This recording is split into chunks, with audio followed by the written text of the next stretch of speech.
Did you ever think you would make it? I feel I'm so close I could taste sweet victory. I know this life meant for me. Adam, what's your point? The future looks bright. My handshake is better than anything I ever saw. It's right here. You are a one-of-one? My son's right about I it. don't think I've ever said this before. All right. So hope everybody, Tom, we're live. So hope everybody, this is the one thing about Tom, folks. Tom is everybody, look, the surveys came back. Who's a bigger professional interrupter? Is it Adam or Tom? They're back. Obviously, Adam is we have to kind of figure that out. But privately, some people that act so properly when the camera's on and the camera's off. That's Tom. Camera's on, Tom's proper, camera's off. He's interrupting all of us all the time. Like, we can't start our day without 50 interruptions. But here's one thing you have to realize with the survey. We learned one thing for a fact. You guys love Tom. My God, you love Tom. Rob, don't they love Tom? Be honest, Rob. They do. They love Tom so much. And if you love Tom that much, send him a neck and tell him you love him, because Tom loves you so much that out of respect for the audience, he shaved his mustache and his beard for the first time. For the first time since Nixon was president, he has shaved his mustache, and we're grateful for it, Tom. You're amazing. We're trying to figure out what the story is right now. We don't know, but hopefully everybody out there that's watching this, you had a great Mother's Day weekend. We did all these surprises. I got up, I bought all this stuff. We got this big balloon set up in the house, and then in the morning, Brooklyn and Sana come. They're like, let's go to the store. We want to buy our own thing. So anyways, we go to the store. I got to tell you this story. It's crazy. I'm at the store, and I get a half a pound of mortadella. I don't know if you guys like mortadella or not. I love mortadella. I can eat mortadella all day long. It has the olives in it? And I get the mortadella, and I cut my mushrooms as a portobello mushrooms, and I make it, the omelet that I make. It's the greatest omelet in the world. I don't know if anybody can do any better omelets than that. I could start a side business group building omelets. But I go to this store, whatever store it is that's within this area. I used to buy food. And the lady looks at me with an attitude. She looks like a Russian Albanian looking lady. Great. Okay?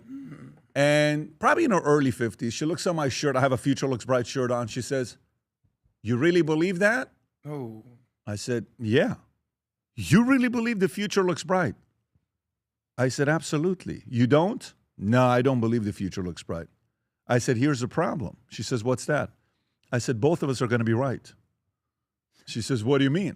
I said, "Well, I know one thing. If I believe the future looks crappy like you do, you're going to be 100% right." Yeah. I said, "But I'm willing to take the risk of believing the future looks bright. Even if there's 10% chance that's bright. Even if it's only 20%, I'm taking it." Then she says, "Yeah, I don't know if that's the right mindset." I said, "Don't you believe in God?" She says, "I believe in God." I said, "How do you not believe the future looks bright if you believe in God?" You have She to. says, "But that's after you die, Adam. That's after you die." You want to put your headset on? They're working on it. Yeah, it's after you died is when you realize the future looks bright. And she says, I said, "No." I said, "You can believe future looks bright today." Anyways, sometimes it's so funny, like you're going through and you're wondering how that mindset is. Oh, man, nothing's working out. Everything's going to go wrong if it's going to. Choose your mindset daily, folks. That's all I will tell you. Whatever you do, you choose your mindset. Now, of course, we got a lot of stories to go through. And for some of you guys that are waiting for the survey, we're going to send that to you as well because it's finally ready. I'll show it to you. And then if you're wondering why I'm wearing this, I'll get to this in a minute. There's a guy in California that wants to sell you diapers and indirectly charge you 30 cents more and then somehow, some way find a way for it to benefit his wife. I think his name is what's his first? How does his first name? Gavin Newsom. It's French. Gavin Newsom, right? French. Good-looking guy, tall, very well-spoken, loves to move his hands. I mean, I don't know anybody that moves his hands more than he does. I don't even know what you're talking And by the way, what's crazy is there's not a day I go on X where somebody random says, "This guy's impersonation of Gavin Newsom is perfect," and it's Vinny's video. I see it every day. Number 2, Globalists Unite, folks. Oh, yeah. Globalists Unite. It's a big party. Canada. Carney. Got together with this guy named Barack Hussein Obama and another guy named Alex Soros. Father's name was Jorge. They got together to talk about a few different things. We don't know maybe they were playing backgammon. Sometimes you jump to conclusion, Vinny. Don't know. They could have been playing Uno. You're right. Maybe they're playing FIFA soccer. Who knows what they're doing? They could be just talking, or they could be talking about how can undermine President Trump and make his life a living hell. Again. I don't know, but we're speculating. Number 3. Let me get to the next one here. Today, you know what's special about today? Today's the last day if they're going to hold this guy named Fauci accountable because it's 5 years. And today is the 11th, if I'm not mistaken. Yes, Rob? It is the 11th. So come on, Rand Paul. Come on. A lot of people are like, well, I don't know. I don't know if we should do it. I don't know if we shouldn't do it because he's got this pardon, all this other stuff. Millions of people want to see you do it. Now, Costco figured something out, folks. Costco figured out that you and I are not ordering enough beef lately. And when we go to the store, we're ordering chicken and pork. And that's a problem, Vinny. When you don't order real beef, instead you order chicken or pork, that's a sign of possible recession being around the corner, okay? It's a sign of possible. And by the way, the last 2 times they got it right, Costco. Okay, the last 2 times they got it right, allegedly, with the stink here. So it's like the Big Short type situation? Yeah, I say this weekend, every person that follows the podcast here, we all go buy beef this weekend. Just to kind of change it up. Can you imagine Costco all of a sudden going in and saying, no, you got chicken? I'm not buying chicken. Just beef. Now. Is what I want to buy. Cows are happy as hell right now. Anyways, yeah, they're just freaking out in a big way. It is. You're right. And then next one here. Rob and Vinny show me this video. I don't know if I like it or if I hate it because if you sleep with white noise. I have to. I love white noise. Yes. Like, zzz. And I picked it up in the Army because in the Army we had these, what do you call it? These heaters that they would have this loud noise all night and you would sleep like a little baby. In Utah, they're building this 62 square mile data center, Rob, that Kevin O'Leary is there. People are losing their mind saying, don't build it. To kind of put perspective what 62 square mile is, that's 3 Manhattans. Let me say it one more time. That's 3 Manhattans in one area, and you should hear the sound this thing makes. It's nuts, the sound that it makes. We'll show that clip. You got to see what's going on there with these data centers. Next, BB did an interview. Adam was taking a lot of notes. He wrote a thesis, paper on it. And so we're going to get my third one. Yeah, that's right. We're going to get an update on that. By the way, BB does not look good. He does not look healthy. A lot of people were saying, and of course, we know, hopefully he's doing okay for himself and recovering from, Vinny, you said prostate. I'll look it up. I know he had cancer and he beat it. But he looks like he's going through it. But there was a lot of good questions that were asked. We'll address that as well. Next one we got here is the peace deal with Iran. Trump wants to get that done before he goes to China. Rob, when is the meeting with Xi this week? Is Wednesday. It's coming up on Wednesday. Yeah. And then in New York, you got this guy named Mamdani who decides to turn the chief, who's got a little bit of an accent. I don't know if he's Polish or Russian, but he's being asked, and he's like, that's not my mayor. And so you know what happens to the chief? The guy gets demoted to a 911 operator. Can you imagine you go from being a chief to a 911 operator? That's like going from being the president to being the mayor of Chaz, right? Like you got demoted, Vinny. They just did that to him. So, so he is now doing and then, by the way, there's videos, Rob. I know you got those videos you were telling me about. The George Washington Bridge, what was falling apart, Rob? Like a beam from the bridge fell as a driver was going underneath it. I mean, that's okay. What's the big deal with that? He's going to fix it. He's going to find a guy that's willing to give a free beam to fix that thing for him. It's coming to a New York City very soon. And then we got a couple other stories. New York City has lost 150,000 students in their public schools. 150,000 students. Now, this is either because New York City middle income got so rich that they're all putting them in private schools now, or because they left to a different place. And then Spencer Pratt was asked a question. Spencer Pratt is becoming a rock star. I had a great conversation with him this weekend. Spencer Pratt was asked about the comparison between him and Mamdani. And you have to see it. Rob, did you find it or you haven't? Okay, you know which one I'm talking about, where he makes the comparison of the free?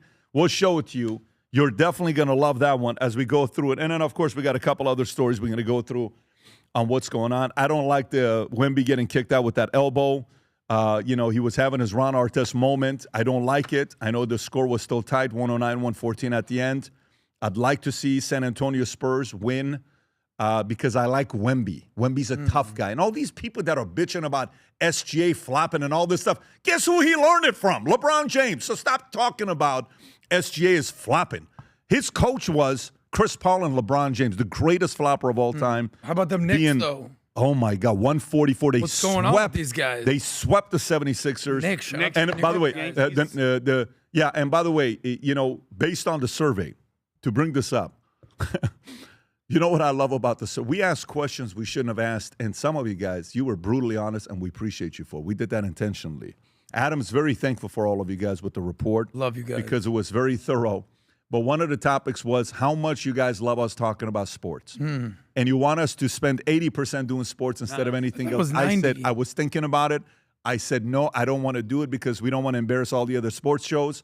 We're going to give them a pass, and we're going to stick to the things that we're talking about. But if you're somebody that wants to see the survey, almost 16,000 of you ended up doing the survey. We're thankful for all of you. And by the way, those of you guys that activated the 25, I love some of the guys were like, I'm doing it right now, gone. And guess what? We gave it. We have no problem with that. But if you want the survey results and you haven't gotten it yet, text the word PBD to 310-340-1132, and we will send you the survey right now. It's ready. Rob, can you show a clip? Can you just go to the survey and show what it looks like? Go a little bit lower.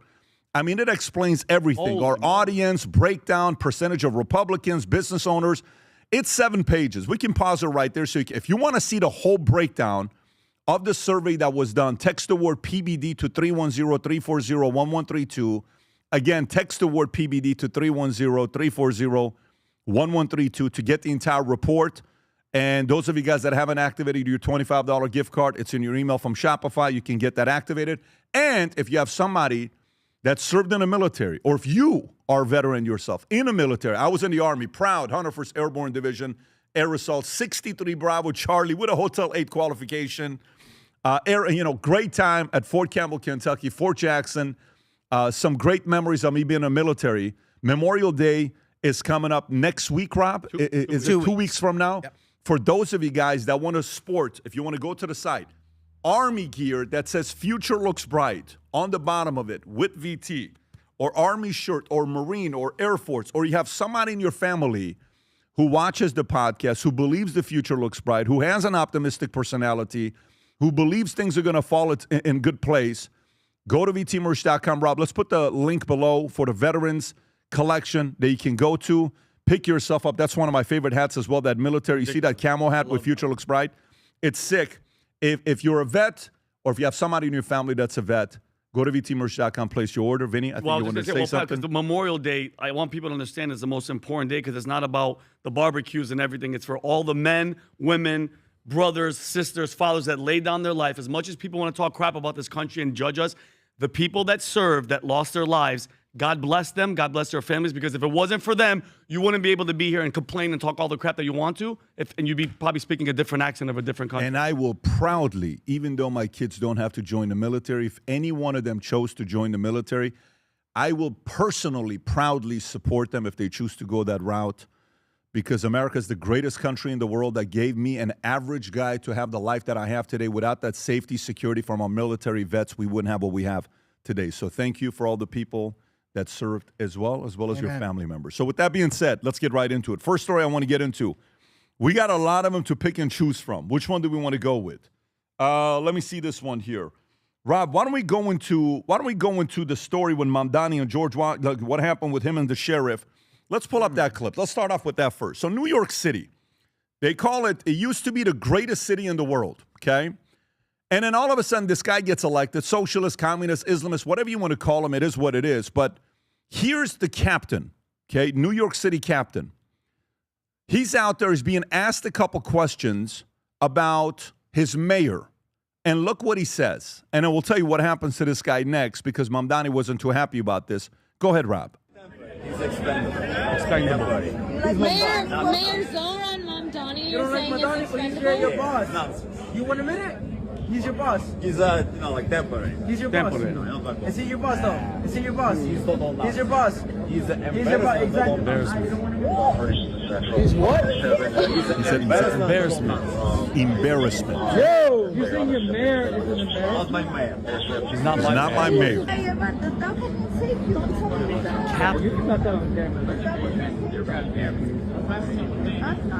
Call on camera. All Democrats say no, based on human race. Okay, so he makes those comments.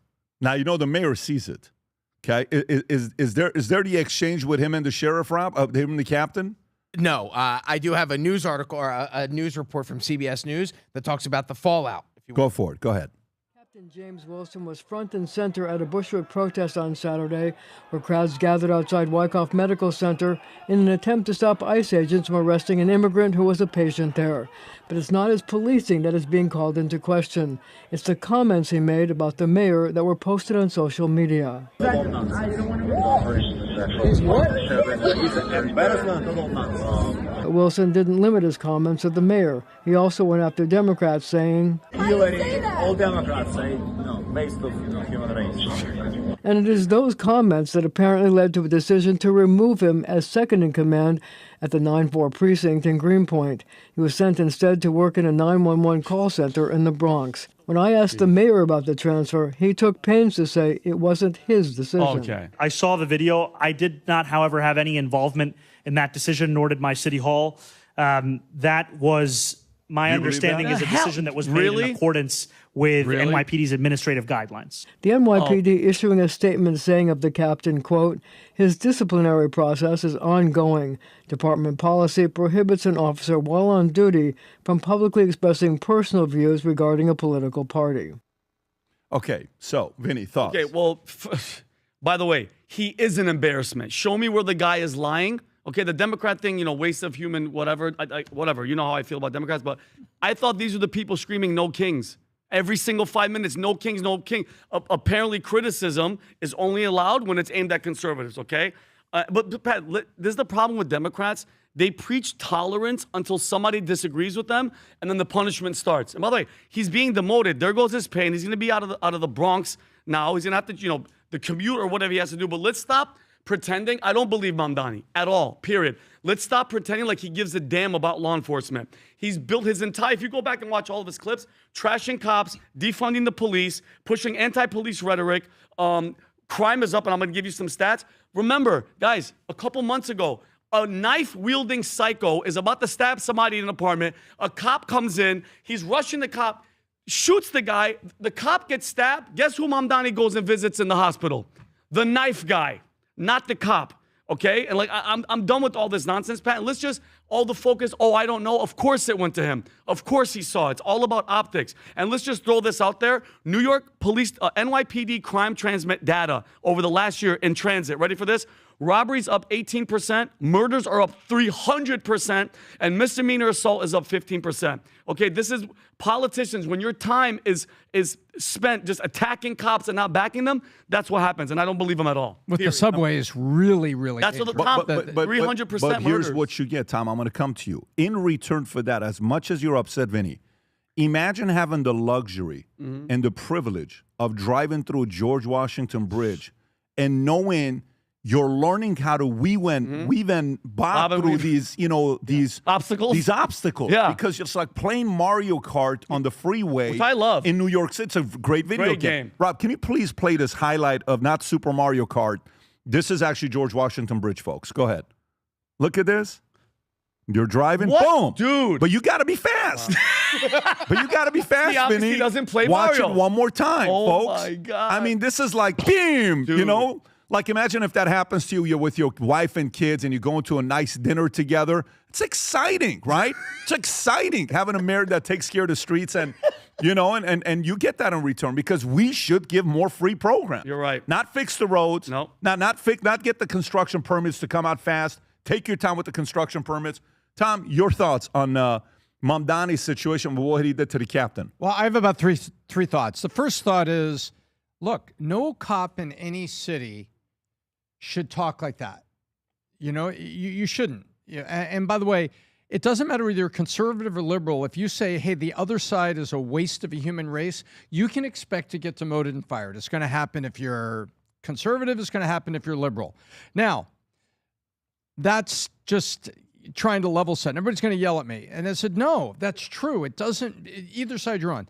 However, I hate that the situation in New York is exactly what you're talking about that led the cop to feel that way. Exactly. He's sitting there trying to defend a city and try to serve people and everything, and he sits there and saying, under what leadership am I doing this? Or does the leadership even have my back? Does the leadership even care about the people and what's going on? But when you say you're the waste of a human race, that's too far. I get it. That's too far. But all the cop wants to do is serve. All he wants to do is do it. And the other part of it is, man, you are always recorded and you got to be so careful because you could be baited. What do you think? Those guys with the camera were being very, very, very persistent, very, very focused. And I just, I don't like what's going on. And by the way, the infrastructure, this has been going on for a while. Yeah, but this danger that's in the infrastructure has been going on for a while. When you strip out the funding for this stuff and you allow fraud, waste, and abuse, like we've seen in North Carolina now is worried, like we're seeing in Texas with hospices, it's everywhere. You know, get yourself a government-funded entity, steal the money, filter some of it back to your favorite campaign, allegedly. There you go. And the bridge doesn't get fixed because you have all the fraud. So I feel for this cop, but you can't say that. And Tom, just I want to reiterate, murder is up in the transit report 300%, Pat. There's a video up. We can't even show it, Rob. Some African-American dude pushed a 75-year-old teacher down the freaking subway thing. It was like 2 days ago, and he's smiling in court. He was like and that's an hour after he was released for prior offense. From being a nut job. Yeah, an hour after. So it's not like it was a thing where he just did and he went in. Yes. You see this man is just walking down and he just pushes him and the guy dies. 76 years old. Yeah. Oh, you haven't seen this clip? It's horrible. I don't want to show the clip, but I'm going to show you the clip, Adam, and I want you to see it. Okay, I want you to see it. Okay, his name is Ramel Burke. Shoved an elderly teacher. Did you see it? Ross Falzone down the whole stairs. Dead. Who did that to him? Okay, let me read that. I have his family. If you want to hear from his family as well. Let me read this, and then if you can pull up. This is in New York City, by the way. Repeat offender who had already been arrested several times this year, including for 2 assaults, killed an elderly man in an unprovoked attack in New York City. Hours before the attack, the NYPD had taken Ramel Burke to a hospital for psychiatric evaluation after he was reportedly acting irrationally on a Penn Station platform. Mysteriously, he was released just 1 hour later. And then a few hours later, Burke, the same guy that was arrested and released, shoved 76-year-old Ross Falzone, a retired teacher, to his death down the subway in Manhattan. Burke was arrested 3 times in February for assaulting a police officer, burglary, and resisting arrest. In April, he was arrested again for assaulting a stranger. He was later granted supervised release at the arraignment. Rob, do you have a video from the family? I do, right here. He wouldn't hurt anybody. He's a bag of bones. He's not even 100 pounds. Donna Falzone just celebrated her birthday in Manhattan with her brother Ross Falzone and was planning another trip to visit him from Pennsylvania when she got some horrifying news. I mean, to get a call like that at 4 o'clock in the morning, to find out your brother's minding his own business, 3 witnesses, and pushed down the steps and left for dead. There's not amount of anger that we can express and shock. Police have arrested a man they say is responsible for shoving the 76-year-old man from the street down these stairs that lead to the 18th Street subway station in Chelsea. Police say the unprovoked attack happened around 9:30 Thursday night. Falzone was rushed to Bellevue Hospital with a traumatic brain injury, fractured spine, and rib. Medics couldn't save him. Just a caring and giving man, gave everything to his family, and everything. Eyewitness News has learned the suspect was in custody hours before the attack. At 3:28 p.m., officers saw him acting erratically outside the 17th precinct. At 3:39, they took him to Bellevue Hospital. You can pause him right there. This is New York City for you, by the way. Okay? And what happens? Criminals are dropped out. It's okay. Listen, leave him alone. What did the captain say? Yeah. What did he say? But this guy, come on. This is just he just had a rough day. A few hours later, he kills a 76-year-old. But my God, the captain. Now, of course, I agree with Tom. There's certain things like if you go to dinner with us with the family, and I will tell the kids, I swear to God, if you ever use that word that your friend used, we're going to have a problem together. Because you have to choose the words you use. So I'm with it. Tom and I are on the same page there. There are certain responsibilities you have as a leader. But this is words. Hurt somebody's feelings. This is a criminal. Killed someone. Citizen. Let's side with this guy, not this guy. This guy, bad. This guy, let's feel sorry for him. Tell me the common sense. By the way, before I come to you, Adam, let me read the story. New York City's declining public schools enrollment projected to lose over 150,000 more as population declines. Okay, here's what we're looking at. As population declines, Let me see this here. All right, let's go here. Let me read this to you. You ready? New York City public schools are projected to drop, mirroring the downward trend of its overall population since last year. According to a statistical forecasting prepared for the New York City School Construction Authority, New York City is projected to lose thousands of students in the 2034 to 2035 school year. Enrollment is projected to be 721 in 2034-2035, which would be a decline of 153,000 students from the 2024-2025 enrollment. The outlet reported over the next 10 years, the enrollments are projected to decline in each of the 5 boroughs, Brooklyn, Queens, Bronx, and projected to have the largest declines in the next 10 years, losing 45, 43, 35,000 respectively. The projected shortfall was attributed to continuing falling birth rates, an exodus of residents, an aging population. Statistical forecasting was retained by the New York City School Construction Authority, SCA, to perform enrollment projections for the New York City Public Schools 10-year program that they have in place. By the way, New York Times reported on Friday that the number of kindergarten through 12th grade public school students in U.S. has declined in 30 states since the mid-20s. New York City's public school lost 22,000 students this year from last year's 906. According to preliminary Department of Education data, a total of 884 students were enrolled. So you're seeing that happening here. People are not feeling safe. And keep in mind, this guy financially is vested for New York City to win. Selfishly, I want New York City to win. In every possible way, I want New York City to win. Why? Yankees. Okay? I mean, you got Marcelo killing it on SNL, right? You know, Adam's here bragging about Marcelo. Look what he did. Look at this. Look at that. Look at this. And he's becoming a main guy. You want to see New York City shine. You want to see New York City be a place that families want to come visit. You want to see, guess where they're holding the World Cup championship game? Not in Kansas, not in Washington, not in Texas. You know where they're holding the finals game? What city do you think they're holding? LA? New York City at the Jet Stadium. And by the way, we knew that before anybody else knew about it. If you remember, when we were at the of course. Oh, yeah. President Clinton at that bowling thing, and then we went to we knew that, but funny story there. But going back to New York City, Adam, your thoughts? Yeah, well, I think it's bigger than New York City. Here's what I think is really going on. We're used to all these big blue cities that have been historically the greatest cities in America. New York City, LA, San Francisco, Chicago. Chicago was known as Second City. And they're just not that city anymore. And what's the common theme? They're all run by Democrats. Democrats have a stranglehold in all these big blue cities.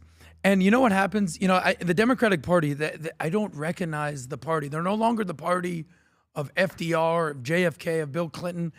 And for the last couple decades, they've been flirting with all these isms: socialism, communism, transgenderism, Islamism.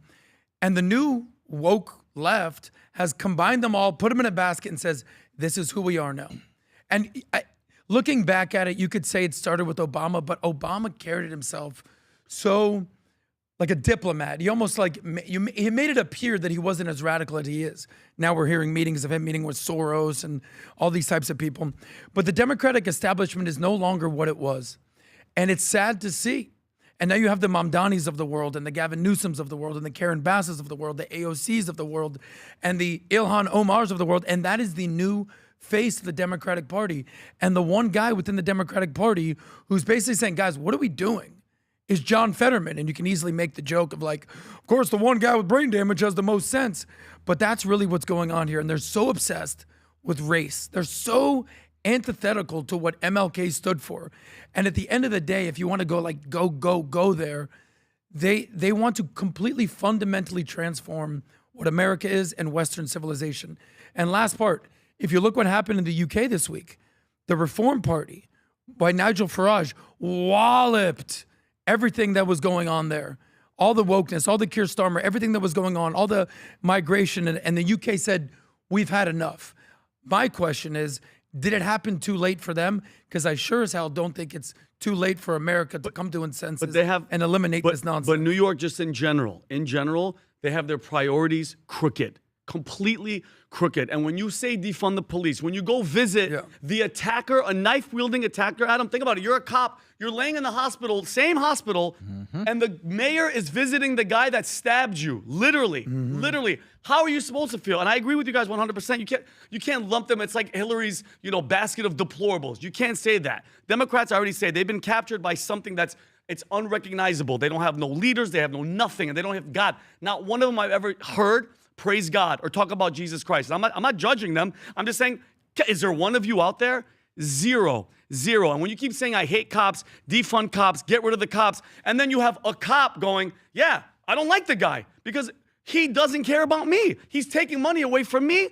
That's the attitude that you're going to get. And by the way, Keir Starmer, Rob, Humberto sent this great chart, if you want to pull it up from Calci.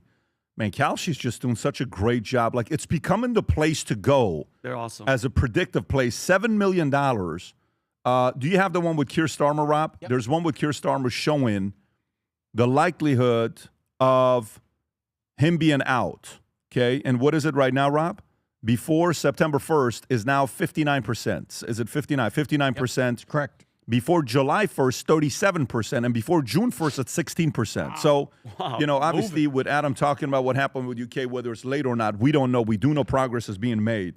Tom, go for it. Yeah, we were talking about in New York City schools. Words talk, numbers scream. How about some numbers? Go. Here we go, but you don't have to add anything up, Vinny. Okay. I'm just going to ask you what you think about it. Go. Thank you. Because there's less students at the school, would there be more or less tax dollars flowing to them? Less tax dollars.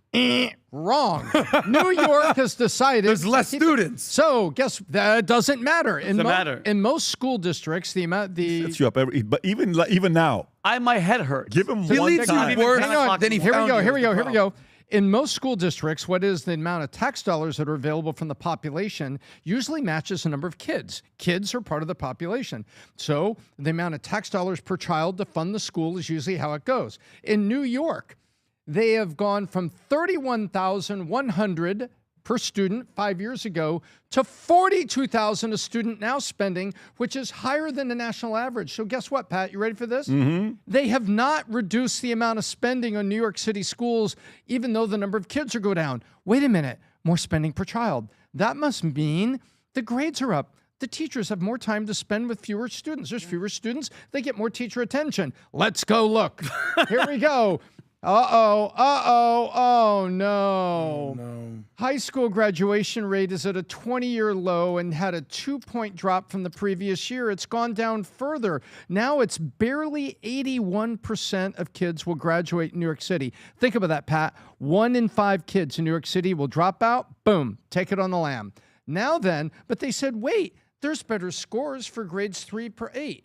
Time out a minute. How is it possible there's better test scores for grades 3 through 8, but when they go from grade 8 to 12, there's more of them dropping out? It's 81%, 20-year low. Why is all that? Oh, the state of New York, from Empire Center data, reduced the standards for the tests to make the tests look better. Ladies and gentlemen, New York City education. Wow. Is that not embarrassing when you look at that?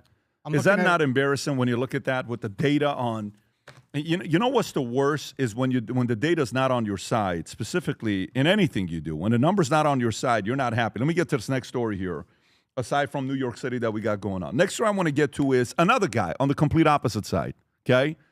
On the complete opposite side, there's this guy named Gavin Newsom who's trying to sell you cheap diapers, but try to find it try to do it in a way that it benefits his wife. And he's kind of like, kind of this little...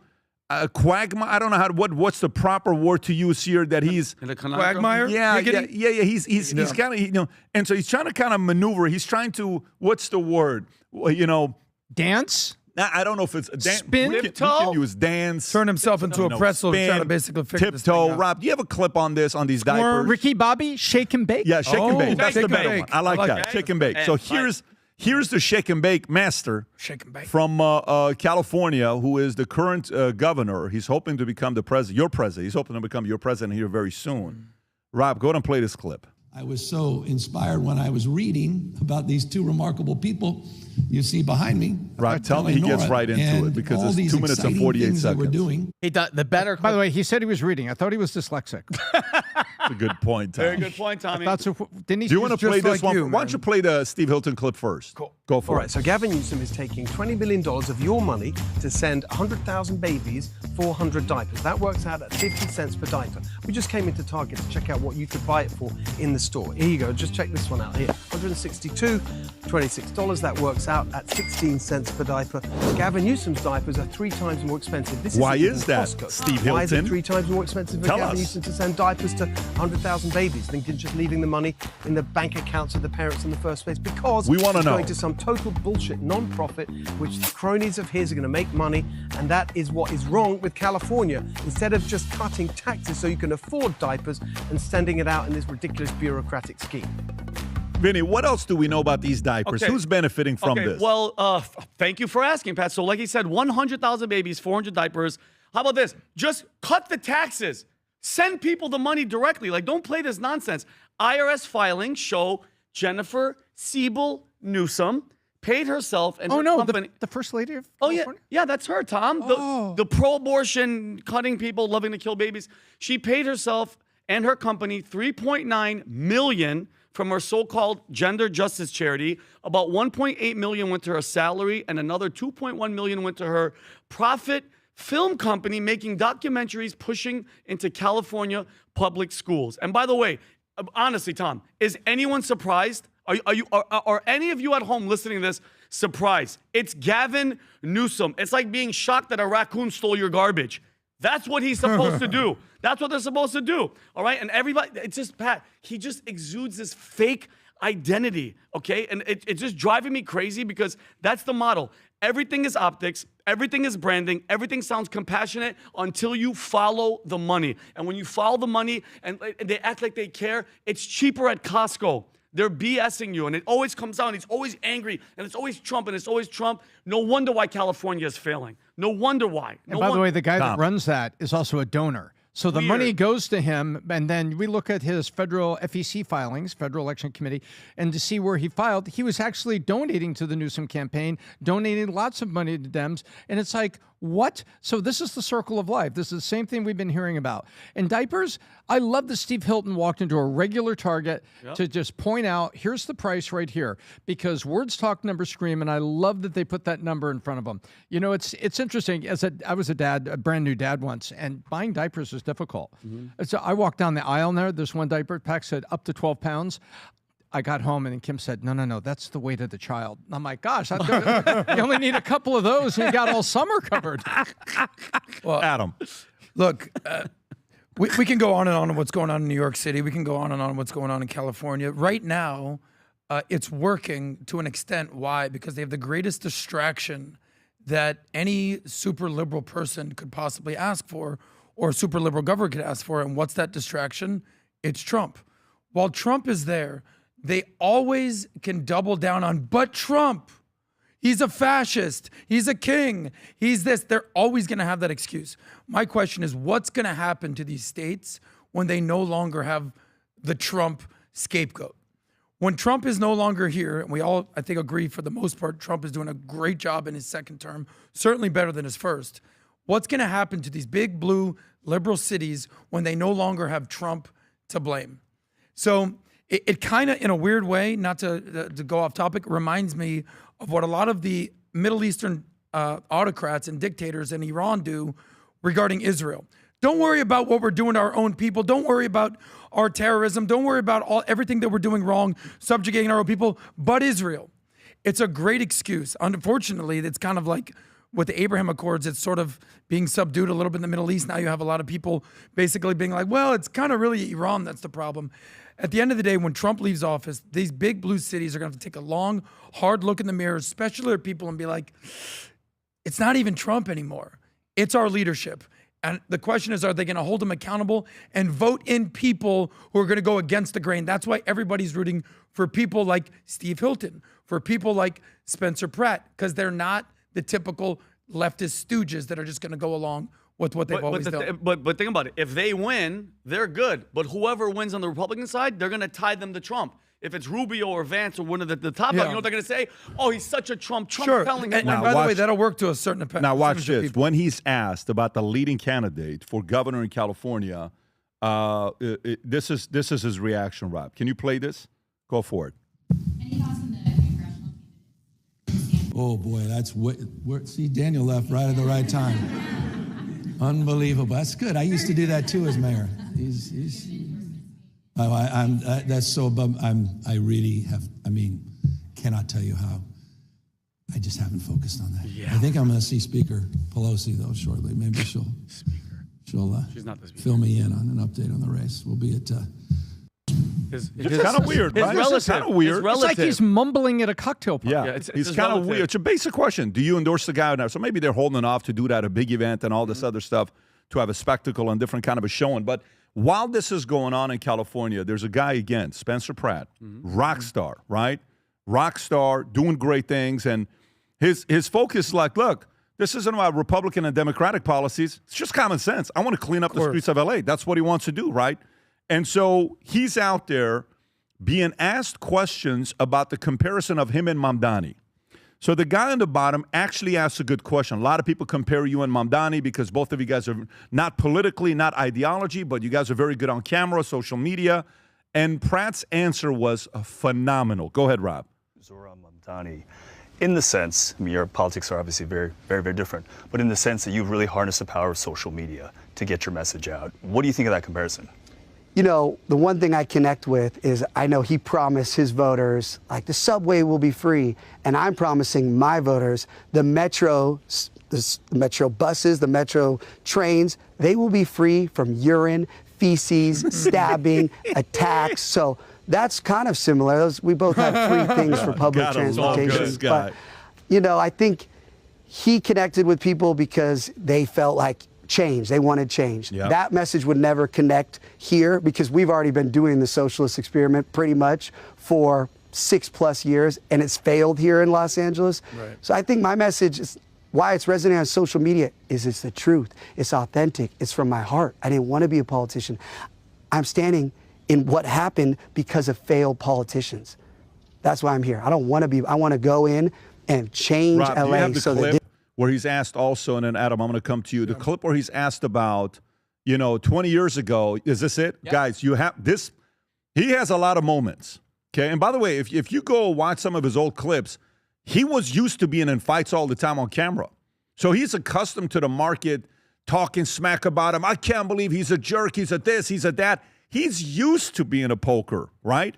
He's used to being a poker and used to challenging others. But watch this situation where the lady's trying to ask a question saying, just 20 years ago, Spencer Pratt, you were and watch his answer. Go ahead, Rob. What do you think, you're known as a reality TV star. Do you think that is, in your campaign for Los Angeles mayor to run the biggest city in California, is that a label that you embrace? Is that hurtful to your campaign, or does it help, you think?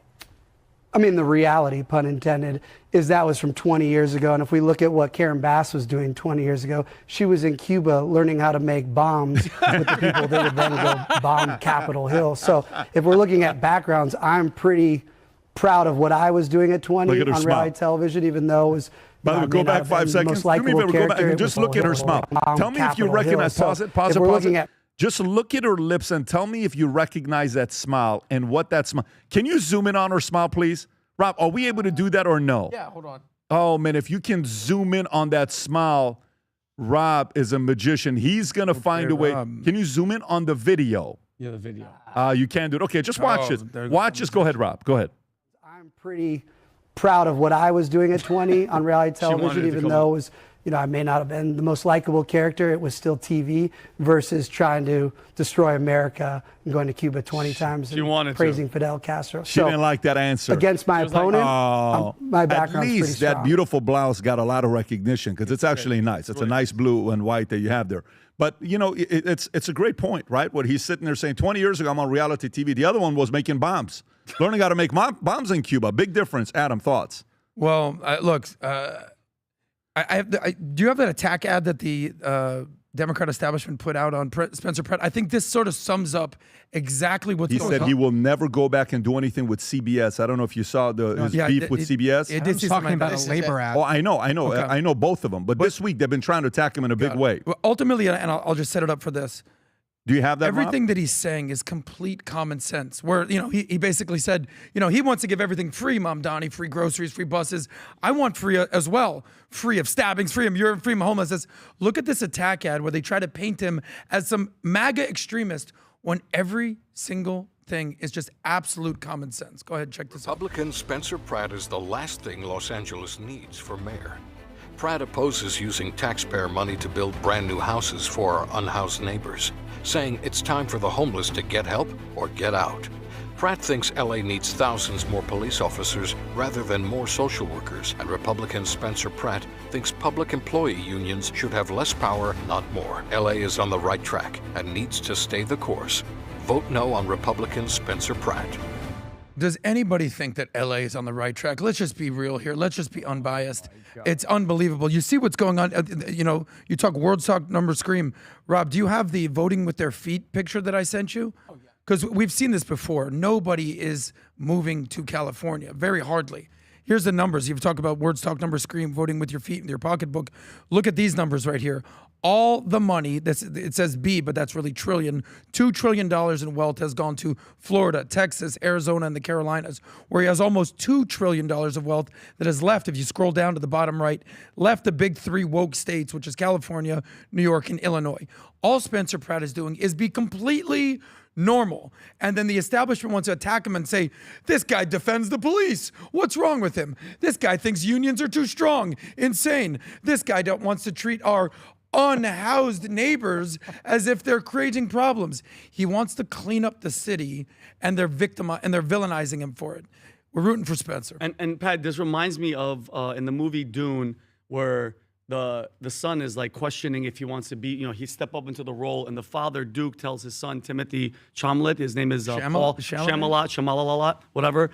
He says, a great man doesn't seek to lead. He's called to it, and he answers. And I think that's what's happening with Spencer Pratt. Right now, he's watching his city that he loves get destroyed with fake leadership, corruption, crime, homelessness, and incompetence, to the point where regular people, not these fake Gavin Newsom cut out, carbon copy, fake, disingenuous, and just disgusting human beings, he says somebody has to step up, and we have to do it. And he has to do it. And that's what it is. You don't try to be this leader, Pat. Sometimes you're called to it, and you got to step up. And I think he's doing it. Who's this guy? What's he saying here, Rob? So Spencer Pratt filmed like an hour-and-a-half interview with CBS. This is CBS, yeah. Yeah, where they took the footage, and according to Spencer Pratt, CBS gave that footage to the campaign of Karen Bass, that Karen Bass's campaign then used to chop up and create a negative attack ad attacking Spencer Pratt. Go for it. Go for it. Go ahead, Rob. After CBS embarrassed Karen Bass by fact-checking her debate lies about the Palisades fire, they clearly got the call.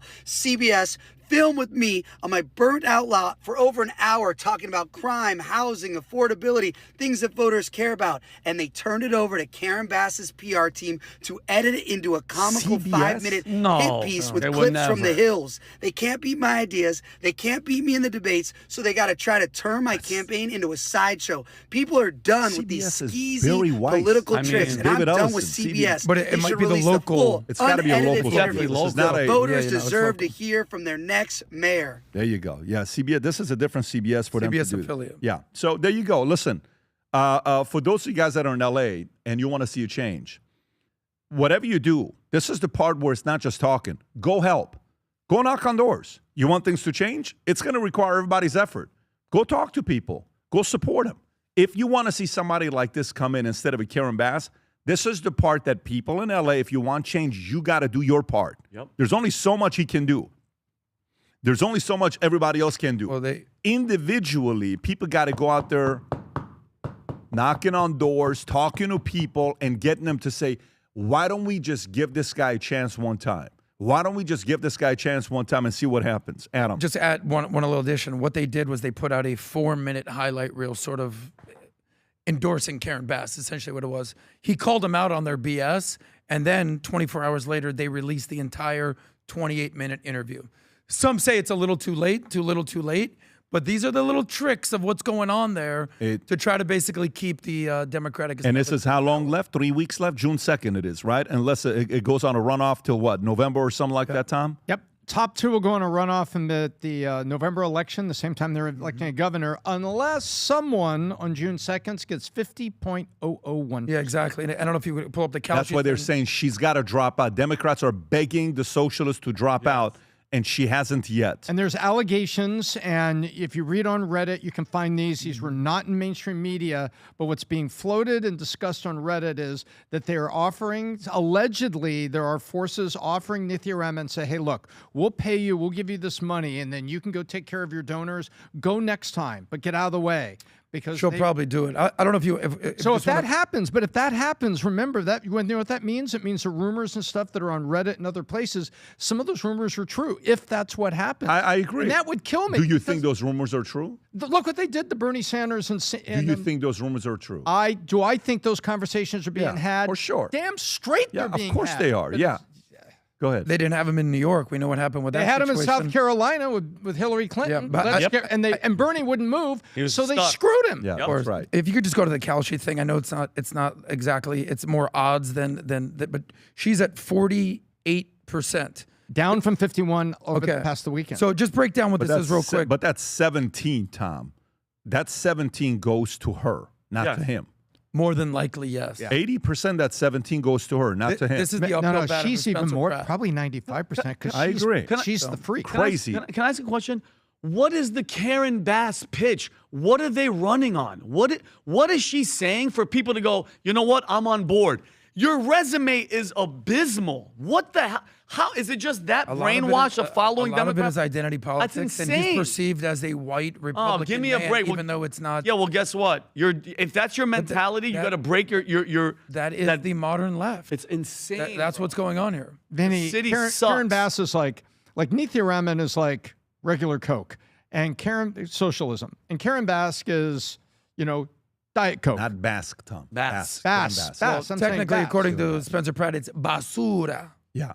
Which means garbage. I just don't get So, look, I mean, if they keep continuing on double downing on these ridiculous policies of transgender, of this, all the identity politics stuff, that's going to benefit the right come the general election for presidency because those ideas may work in small pockets. They're not going to work at the highest level. You have to find a way to go more independent because independents are not with you. When Governor Westmore was here and we were speaking, out of everything that we talked about, you know what's the one clip that went viral? The trans stuff? It's me asking him, what would he do if his son came home and said, I want to transition? And everybody started texting me and calling me, hey, can you come and comment on this? Do you want to say anything about this? I'm like, okay, listen, that's his position where he's at. But what's the point? He says, I'm not going to condemn him. He has to address this issue because this issue is not going to get him the independent voters. Neither will it for Newsom. Neither will it for Pritzker. Neither will it for a lot of these other guys. So if they continue, by the way, you know who Bob Costas is? Yeah, of course. Remember we saw Bob Costas at, we were at the Muhammad Ali Museum? That's right. Okay, would you put him as a liberal or conservative? Liberal, hardcore. How hardcore of a liberal is he? He's so He's an hardcore old school that liberal.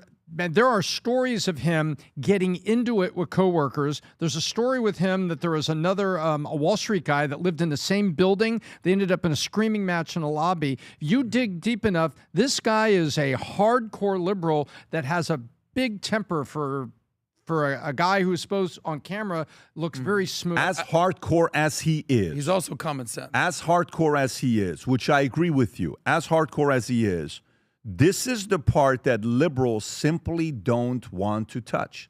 And watch what he says here, Rob. If you want to play this clip, this is on this girl's Trish Reagan's Instagram. Yeah, it's who is she with, by the way? I think she's independent now. She's independent now. Okay, she's very appealing to the eye. So play this clip. Go ahead, Rob. I think CNN expected this. Common sense is not transphobic. There's a reason why the high school champions don't compete with the college champions. There is a reason why no trans man who was once a woman and has become a man has ever competed successfully with men in the Olympics. If Caitlin Clark could play in the NBA, everybody would applaud it. That'd be an incredible thing. But if the last guy on the bench of an NBA team went to the WNBA and started averaging 40 points a game, everyone would know That is BS. There's a reason why Sugar Ray Leonard, who was a contemporary of Mike Tyson, didn't fight Mike Tyson. They were in different weight classes. There is a reason why there are men's and women's sports. By the And way, why that's an Title F-18 IX at 10 was o'clock. one We of were the warned is going to take off. You can pause it right there. Did you hear what he said? Yeah. He's a leftist. Hardcore. Who is saying, what the hell are you guys thinking about with this transgender stuff? This just makes no. And by the way, he continues. He doesn't even slow down. Yeah. Right. But if these politicians choose to keep playing this role, guess what? Independents are going to side with Republicans over Democrats on 3 issues that they don't want to mess with. And I'm so happy you brought up the transgender thing, especially with Westmore. Did you know this past week, remember the transgender guy in California, A.B. Hernandez, competed in the girls division and finished first place in multiple jumps, long jump. He jumped 20 feet while the closest female athlete was more than a foot behind him. He also won the triple jump, okay? But that's before Rob had it to Save the Girls. Sports protesters were outside. Even Martina Navratilova, Pat, she's on the other side as well. She was blasting Gavin, okay? And along with Nancy Hogshead. And Pat, if you just to show you guys. She's a lesbian, by the way. Oh, yeah. Martina Navratilova is a lesbian who is standing up against the transgender. Oh, her and I went at it once on Twitter. Not in life. We went at it once on Twitter. Like, was not. But just really, she's not your type. Just really quick, guys. Do you realize how many negative stories we have that we're probably not even going to get into on California alone? Talking about the politicians openly talking about permanent wealth tax confiscations, taxpayer-funded diaper programs, biological males dominating girls' sports. San Francisco store allegedly are selling meth during a massive drug crisis. Businesses, well, everybody's leaving. Everything about California is negative, Pat. Every single thing, and they have a chance right now with Spencer Pratt. You have a chance with Steve Hilton. Guys, please don't fall into the stupid mindset of, well, I'm loyal to my party. What the hell does that even mean? Wake up. Wake up. As much as, you're preaching to the choir here, I think what Pat said is probably the most important thing. This stuff does work locally or even in your state. But when you get to the next level in a general election, this is where it all crumbles. Like, if you remember what the most impactful ad was during the election, I think Charlie Kirk helped actually do this, rest in peace, Charlie, it was when Trump said in that ad, he goes, Kamala's for they, them, Trump is for us. By the way, if you use a they, them ad in California, they're applauding. A national electorate, they're basically booing. Just understand your audience, right? So it works there. It doesn't work in the big scheme of things. And you know what this leads to? This leads to, until I want to really go into the Costco story. But this leads to this. Who's the one person on the left I've been saying has a shot at 2028 running? AOC. Okay, so watch this. She does an interview. Okay, and there's a couple things that comes up. One, Rob, if you can go to the one that she doesn't deny speculation of 2028 presidential run. She's no longer fighting it and even playing politics to say, well, no, not really. It's not for me. I just want to focus on New York City and the boroughs. This is what my focus is. This is what she had to say when she was asked about running for president. Go ahead, Rob. When you aren't attached, right?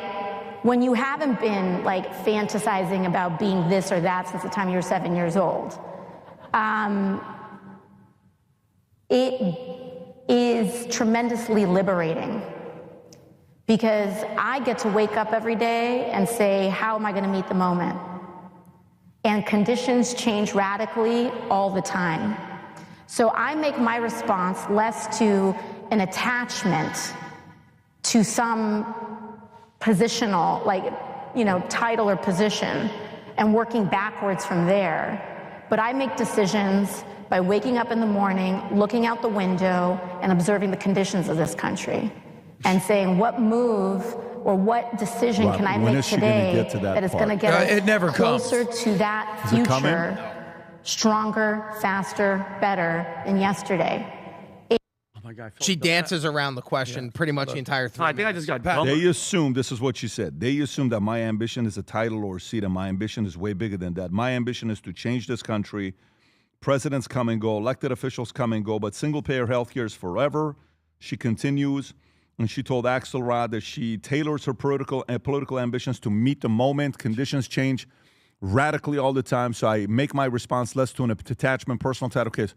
And then what a move, make the decision that I'm going to get closer to that future, stronger, faster, better than yesterday. She continues. So she's hinting on what she's going to happen. While she's doing this, there was a question. She was doing a podcast about being a billionaire. You know, do you remember that whole exchange with that one girl? Yeah. Where they're both sitting there. Not this one, Rob. It's a different one, I think. Horrible. Do you know which one I'm talking about? Yeah. Oh, it's great. And how the founding fathers were somehow billionaires that were being fought against. But Rob, is this the one on this story? AOC claims American Revolution was fight against billionaires as critics school her on that actual history. Do you want to play that clip real quick? Go ahead, Rob. I want to talk about how this is in the heritage of our country, because America was founded. You look at Thomas Jefferson writing to Madison in revolt of British aristocracy. The American Revolution was against the billionaires of their time. And we are declaring independence from such an extreme marriage of wealth and power and the state that I did not know the history of the basic thing, that this was like this the Robin Hood story. Robin Hood was against the billionaires. Now, no, Robin Hood was against high taxes and the government taking money away from them. You had slavery. But the reality, you can pause it right there, Rob. The reality of it is, this is a very formidable candidate. It is. And then she's doing this podcast, Rob. I know you have it. She's doing this podcast with this other girl where they're like billionaires this and billionaires that. Oh, yeah. And the other girl keeps saying, that's right. So who knows what this is going to lead to? But the reality of it is, she is a formidable candidate for 2027, 2028. There was a podcast, Rob. I'll pause here while we're going through it. That's the one right there, Rob. Go for it. Watch this, folks. There's a certain level of wealth and accumulation that is unearned, right?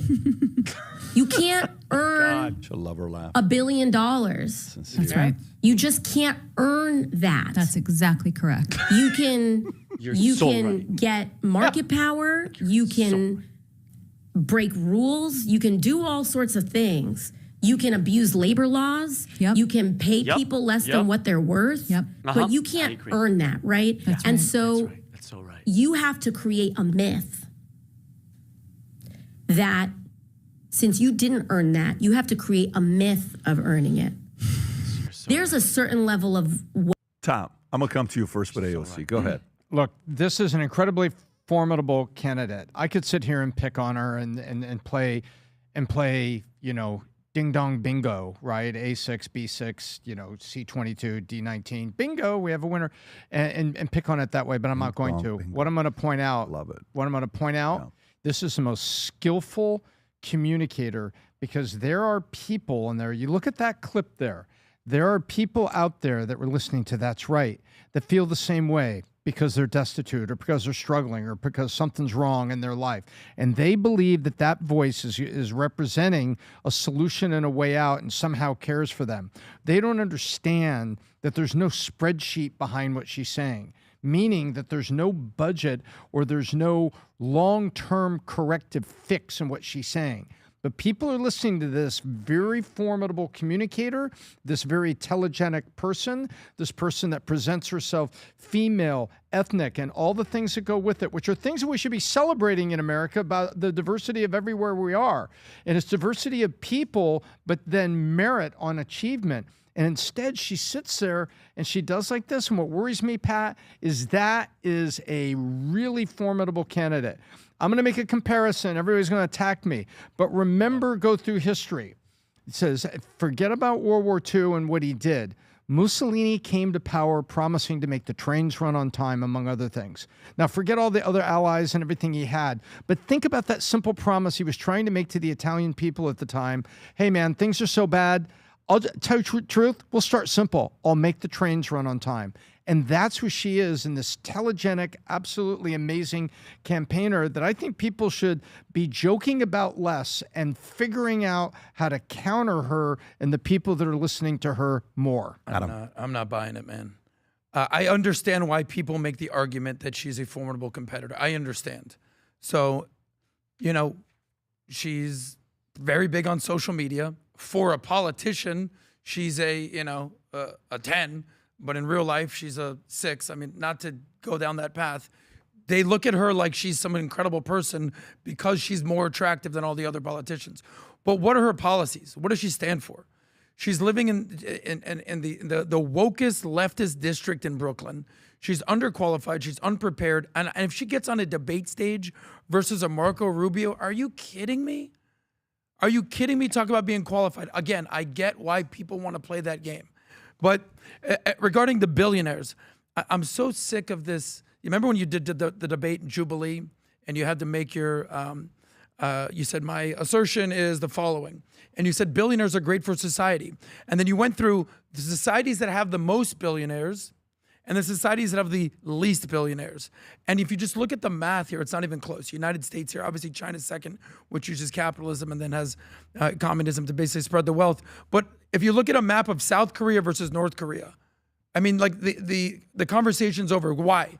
Because billionaires create jobs and opportunities, and billionaires create millionaires.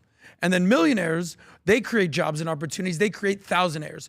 But when there's no millionaires and there's no billionaires, everyone's just equally poor. So if you're just solving for equity, where we're all in the same place, poor as hell, vote for AOC. And that's the biggest problem, that she just does not respect capitalism. And it's scary because it's like Tom pointing out her.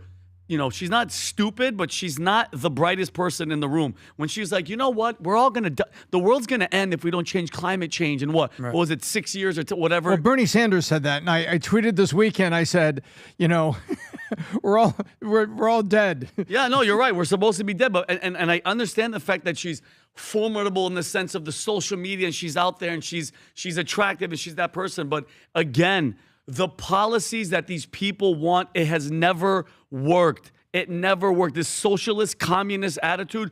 Look at Mamdani. She is the Mamdani. You want to see it? You want your country to look like New York? Then vote for these people. And don't do this stupid identity politics. Well, we just need. I'm with her. Yeah. I'm with Hillary, one of the most corrupt people out there that cost the lives of Americans in Benghazi. But I'm with her. She's a.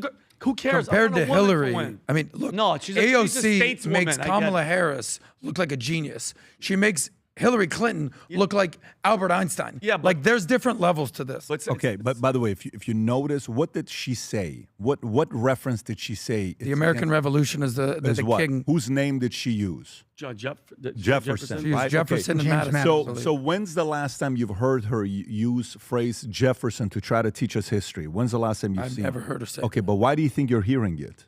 Because she's trying to sound more presidential, probably. Because people behind closed doors are working with her saying, read this book, read that book, read this, study that, study this, because you're going to go up against Marco Rubio.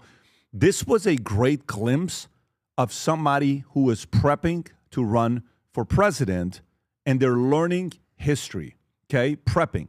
There's a big difference, Adam, between prepping and winning, okay? I watched Rubio the other day. He's at a hearing, and he's being asked a question about, you know, this lady says, you have this job, you have that job, you have this job. Are you really the National Security Advisor Council, whatever the NAC said, NAC, National Advisory? Okay, so he's, and you're the secretaries, and you're this. And are Witkoff and Kushner talking to you? Are they dealing directly with the president, and you're not even involved? He says, no, I talked to Witkoff, and he says, let me answer this question because it's a very good question you're asking me. And you just watch the way he handles himself, and he educated. The role that this job plays is this, and it depends on portfolio to portfolio, on what happens, on who communicates with who. But I talked, just the way he educates. Good luck debating against a guy like that. But I do think watching her, like when I go to Dylan, pick the team he's going to. It took a couple months. We don't need to make the announcement what team it is. But he picked the team that he's going to, okay? So you know what happens when I go to these tryouts? I'm like, I remember that kid. Let me see how much he's improved. He's gotten taller, but he's the same as he was 2 years ago. I remember that kid. My God, he's gotten better. So I go talk to the parent. What have you guys been doing? Then I'll go look at that kid. I'm like, oh, he's still silly. Then I'll go look at that kid. I'm like, he's put on weight. Then I'll go look at that kid. I'm like, my God, that guy just got faster all of a sudden. He's a bullet. Look at this guy. Look how much of a speed that he has, right? You have to watch what talent is doing. AOC is realizing there's a difference between Miami, there's a difference between New York City and national. She has to get these things right, and she's prepping for it. And, win or loss, I don't know. But, she's not going to be one that's going to be Listen, there was a lot of people in the establishment that wanted Andrew Cuomo. There's a lot of people in the establishment wanted Andrew Cuomo. But guess what happened? Mamdani fought it, and what happened to Mamdani? He won in what city? New York City, of course. So, again, big difference, different game, but... She has a higher likelihood of replacing Chuck Schumer or something like that in New York, and that's still even statewide. We'll see if that happens. And we're glossing over the fact that she said billionaires during Thomas Jefferson. What year is that? I don't even think 1776. There's no the word billionaires didn't even come about. Like Rockefeller was the first billionaire in 1900. What the hell is she even talking about? She's making the comparison. She's trying to say that the billionaires of today are basically the king of before. Love the movie Robin Hood.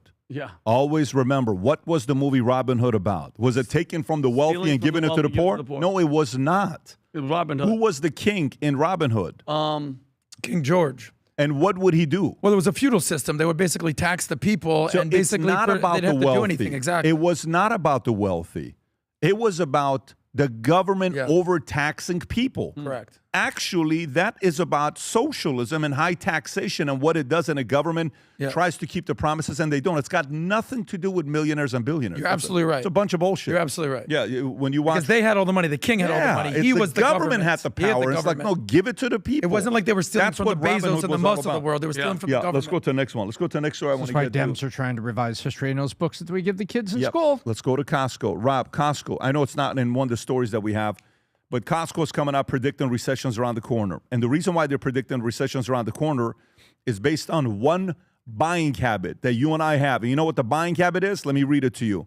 By the way, not just in the current recession or concern for recession, historically, we've always seen some, like within fresh protein we've always seen when there's a recession, whether it was 99, 2000, 09, 08, 010, we would see some sales penetration shift from beef to poultry and pork. And we have seen some of that now. I think anecdotally, I heard a few months ago from our head of food and sun-dries buyer that we saw some switch even to some canned products like canned chicken and canned tuna and things like that. This is Costco CFO Richard Galanti saying the fact that we are not buying enough beef and we're going to chicken and pork. Tom, do you agree with what they're saying here on the fact that we may be in the beginning of a possible recession? Well, I think possibly. And Costco would know because these things are shifting. And I think there was a comment that was made by the McDonald's CEO last year when he wasn't inventing new burgers and having videos that criticized him for the way he bit a burger. He was talking about that people were leaving fast casual like Applebee's, Red Robin, and Chili's, which cost this much for lunch, and coming back to McDonald's. So there was things that are happening there that you see the trends. What's interesting here, we have to remember that beef was up 17.6%, I found it, earlier this year. And with that increase, there was also, they were talking about the herds were small. So the supply of beef was low, driving the price up. So do we see, there it is, 17%, over 7, it was 17.6, 17. I love it when I remember the right number. So there you have it. And so people are shifting from that protein to chicken or even canned chicken.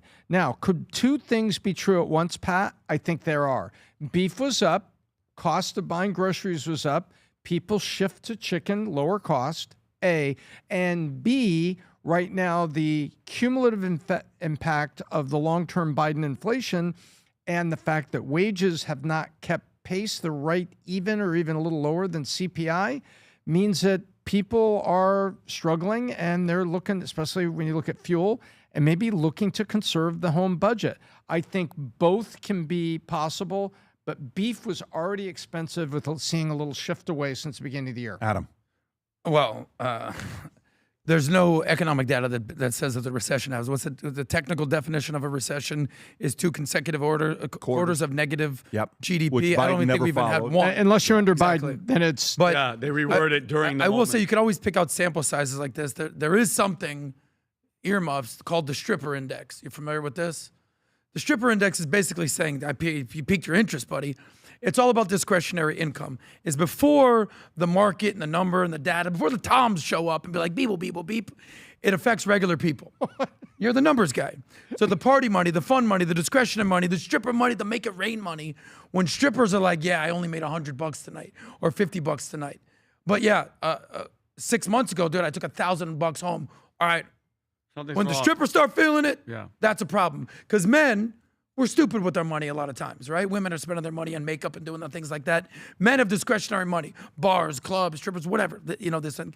So when they start feeling it, that's a problem. And based on my sources, credible sources, the strippers haven't felt it yet. Vinny. I don't even know what to say. That's he has to call Diamond right now and find out if Diamond's Lexi to the main stage. is not doing well. So there you go. We'll see what happened here. Next story I want to get to is a data center. 62 square mile data center is being built in Utah. People are not happy about it. Kevin O'Leary was there. But while this is happening, just to give you some fun facts on how big 63 square miles is, it's 3 Manhattans. Manhattan is 23 square miles. And at the same time, while this is taking place, you have to hear what the sound's like. I don't want to give you a sound yet. Let's first go to this, Rob. Is this the town hall? Yep, they get right into it. Okay, go for it. Concern and outrage in Utah, For hell's sakes, grow up. where hundreds of protesters this week flooded this meeting of Box Elder County Commissioners Can you be quiet and let our citizens hear what needs to be said, please? as they voted to move forward with a controversial Where's data the center research? The proposal Holy Land is backed by everywhere. celebrity Canadian businessman Kevin O'Leary. Hello, Sharks. Known as Mr. Wonderful on the hit show Shark Tank. You should do this deal. You have no risk. Just say yes. O'Leary firing back at the protests and criticism in this video posted on social media after the vote. I'm pretty aware of what these concerns are. They are around air, water use, heat. Sustainability is at the heart of what we do in terms of all these proposals. We're not just Utah. The Stratus Project is a plan to build a 40,000-acre development near Utah's Great Salt Lake, boosted by government tax incentives, and according to a county fact sheet, is eventually expected to generate and consume up to 9 gigawatts of power once completed, a number MIDA, the state entity backing the project, says is more than double Utah's average energy consumption. So that's the concern. Data centers of the old have a bad reputation. They gobble up a lot of water. They use up your power, and then when they're all built, they don't employ many people. This is not that. Power's usage is completely self-contained. The project's potential environmental impact sparking much of the outrage. And we're losing land, we're losing water, and we're losing air quality. This has the footprint. Can pause it right there, Rob. Can you show the audio? This is actually a very good video. Can you show the audio of what it sounds like, what these things sound like? Is this going to be the same exact one, Rob, or which data center is this that's making this sound? Do we know? I'll find out what data center this. Yeah, let's find out which data center that's from. Go ahead, Rob. Sounds like a plane taking off. The C5. Yeah. Is that really what it sounds like? It's outside. Go in the comment section. I'm just curious to know where this is. Texas and Virginia, what does it say? Texas and Virginia are currently leading the way with data centers. Go a little bit lower to see what the audience is saying. Go a little bit lower. I'm just wondering if other people are saying this is what it sounds like. That one, Pat, is in Vineland, New Jersey. Center. I had a data center that size as a client. It sounded nothing like this. In fact, it didn't sound like anything. What is making that noise? Jet engines, that's exactly what I said, because I don't think that's what it sounds like. At Puzzle, instead of relinquishing data to China, we should solve the self-inflicted. Go a little bit lower. Let's see what she says. They use different forms of electric power. Some are even using gas turbines. Don't argue with body counts. Go a little bit lower. What is the point of this? Keep going a little bit lower. Can we find out where that is, Rob? I looked it up, Pat, and it says the data center in this video is Vineland, New Jersey, Cumberland County, South Jersey, large Microsoft-backed AI data center facility. And is the sound coming from that? Can we find out if Grok or somebody can verify where that sound is coming from? And I asked Pat, is this what they sound like? She said, yes, that's exactly what large AI data centers sound like, especially when they're running heavy cooling systems or backup on-site power generation. The whirring, humming in New Jersey, it's similar, massive arrays of cooling fans, air handling units, and cooling towers. Noise characteristics at a distance, half a mile, like many Vineland homes. They Meet your neighbor, a giant data center. Okay, this is what I want to see. If this is real, I mean, what are we talking about if this is real? Play this, Rob. That's loud, Michelle. That is loud. But again, nowadays, I mean, you have to. Who, by the way, can you do me a favor? In the comment section, who lives by an AI data center? Yeah. And how bad is it? You know, if you're actually right next to it right now, post a video right now with a link, send it to us on X. A bunch of you guys are tweeting at me, at Patrick Bet-David. Post it on X and say, this is what it sounds like right now if you're close to a data center. Tom, your thoughts? So data centers are getting a bad name, earning a bad name, but there's so much that we could be doing better about it. For instance, water usage. That's the one I look at because I think some of these data centers make this noise, but I think other data centers are quiet unless they turn on the backup power. And the backup power are these enormous diesel engines. If you've ever heard a hospital you hear a little siren, and then the hospital does a power outage test, and you hear them fire up the big generators are outside. It's loud, but that's the backup. I want to know is what is the sound actually coming from the data center, and how are they creating the power for the data center, and what are they doing about water? I thought it was very, very funny. A data center in Atlanta, Pat, you'll love this. They sucked up 30 million gallons of water until there was outrage because people were calling City Hall. You know what they were asking? I'm trying to take a shower and the water pressure's down. And so they go, let's figure it out. So the city literally sent out people to go look at it. It was Annalise Park in Fayetteville, Georgia, about 20 miles south of Atlanta. Vinny, you're going to love this. They found out that one water connection had been installed without the city utility's knowledge, and the other was not linked to the company's account. Therefore, they weren't being billed for the water. Right. Now, they cleaned everything up, and they found out that the people that built it were trying to get it done, and they did some things they shouldn't have done.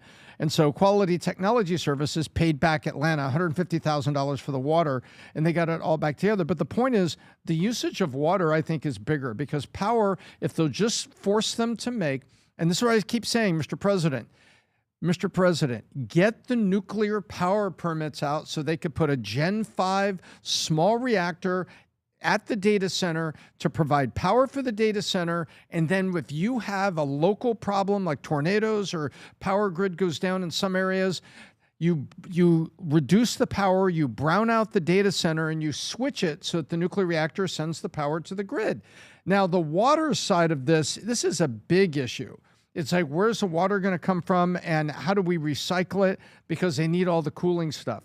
And so I think some of this, Pat, data centers deserve the rap they're getting. I want to see a survey, just like you're asking about which data centers are making noise, because my understanding is they can be built quiet, except for the backup diesel generators, and you can be self-sufficient on water and power. But guess what? The industry and its hunger to get these things built, they're not communicating or they're not designing them, and they're getting people, righteous citizens, coming to City Hall, asking them for answers the way we've seen in these. These are not crazy people. Some of them are crazy, no data centers at all, but other people are just saying, hey, what's the plan to keep my electricity from going up? So the reason for this, these sounds of jet engines, multiple cities of people have filed lawsuits and complaints against these data centers because they're using these big machines. Cool. The GPUs, electricity, cooling, airflow, which facilities, chips from NVIDIA like the H100s, B200s, and GB200 systems. And then while they're building up these racks, the 50 kilowatt, 100 kilowatt, even 150, they're using giant fans to cool off. Oh, man. And that sound is like the AC sound you hear. Like, you know how you have the AC on, you hear it? Yeah. In some places, they can make it even a little bit less quiet. But no matter what, even at close range, it says the combined low-frequency roar can resemble airport tarmac noise, a large warehouse turbine, or distant jet engines. And the cities that AI campuses, residents are complaining is Phoenix, Dallas, Ashburn, Memphis, and it's not slowing down. So it is a real thing that noise exists. Rob, this is another one that you just pulled up. If you want to play this, go for it. So this is comparable I like to this because the I hear her data sound. center that is going to be built over in the Bertram chain of lakes. The guy from Skinnell Properties told me to come and check out this data center. Wow, that's bad, Vinny. I'm hoping that my phone is capturing that noise. It is. Oh my! Yeah, I It was going is nuts. actually significantly That's what the sound loud. that happens in my ears in my sleep.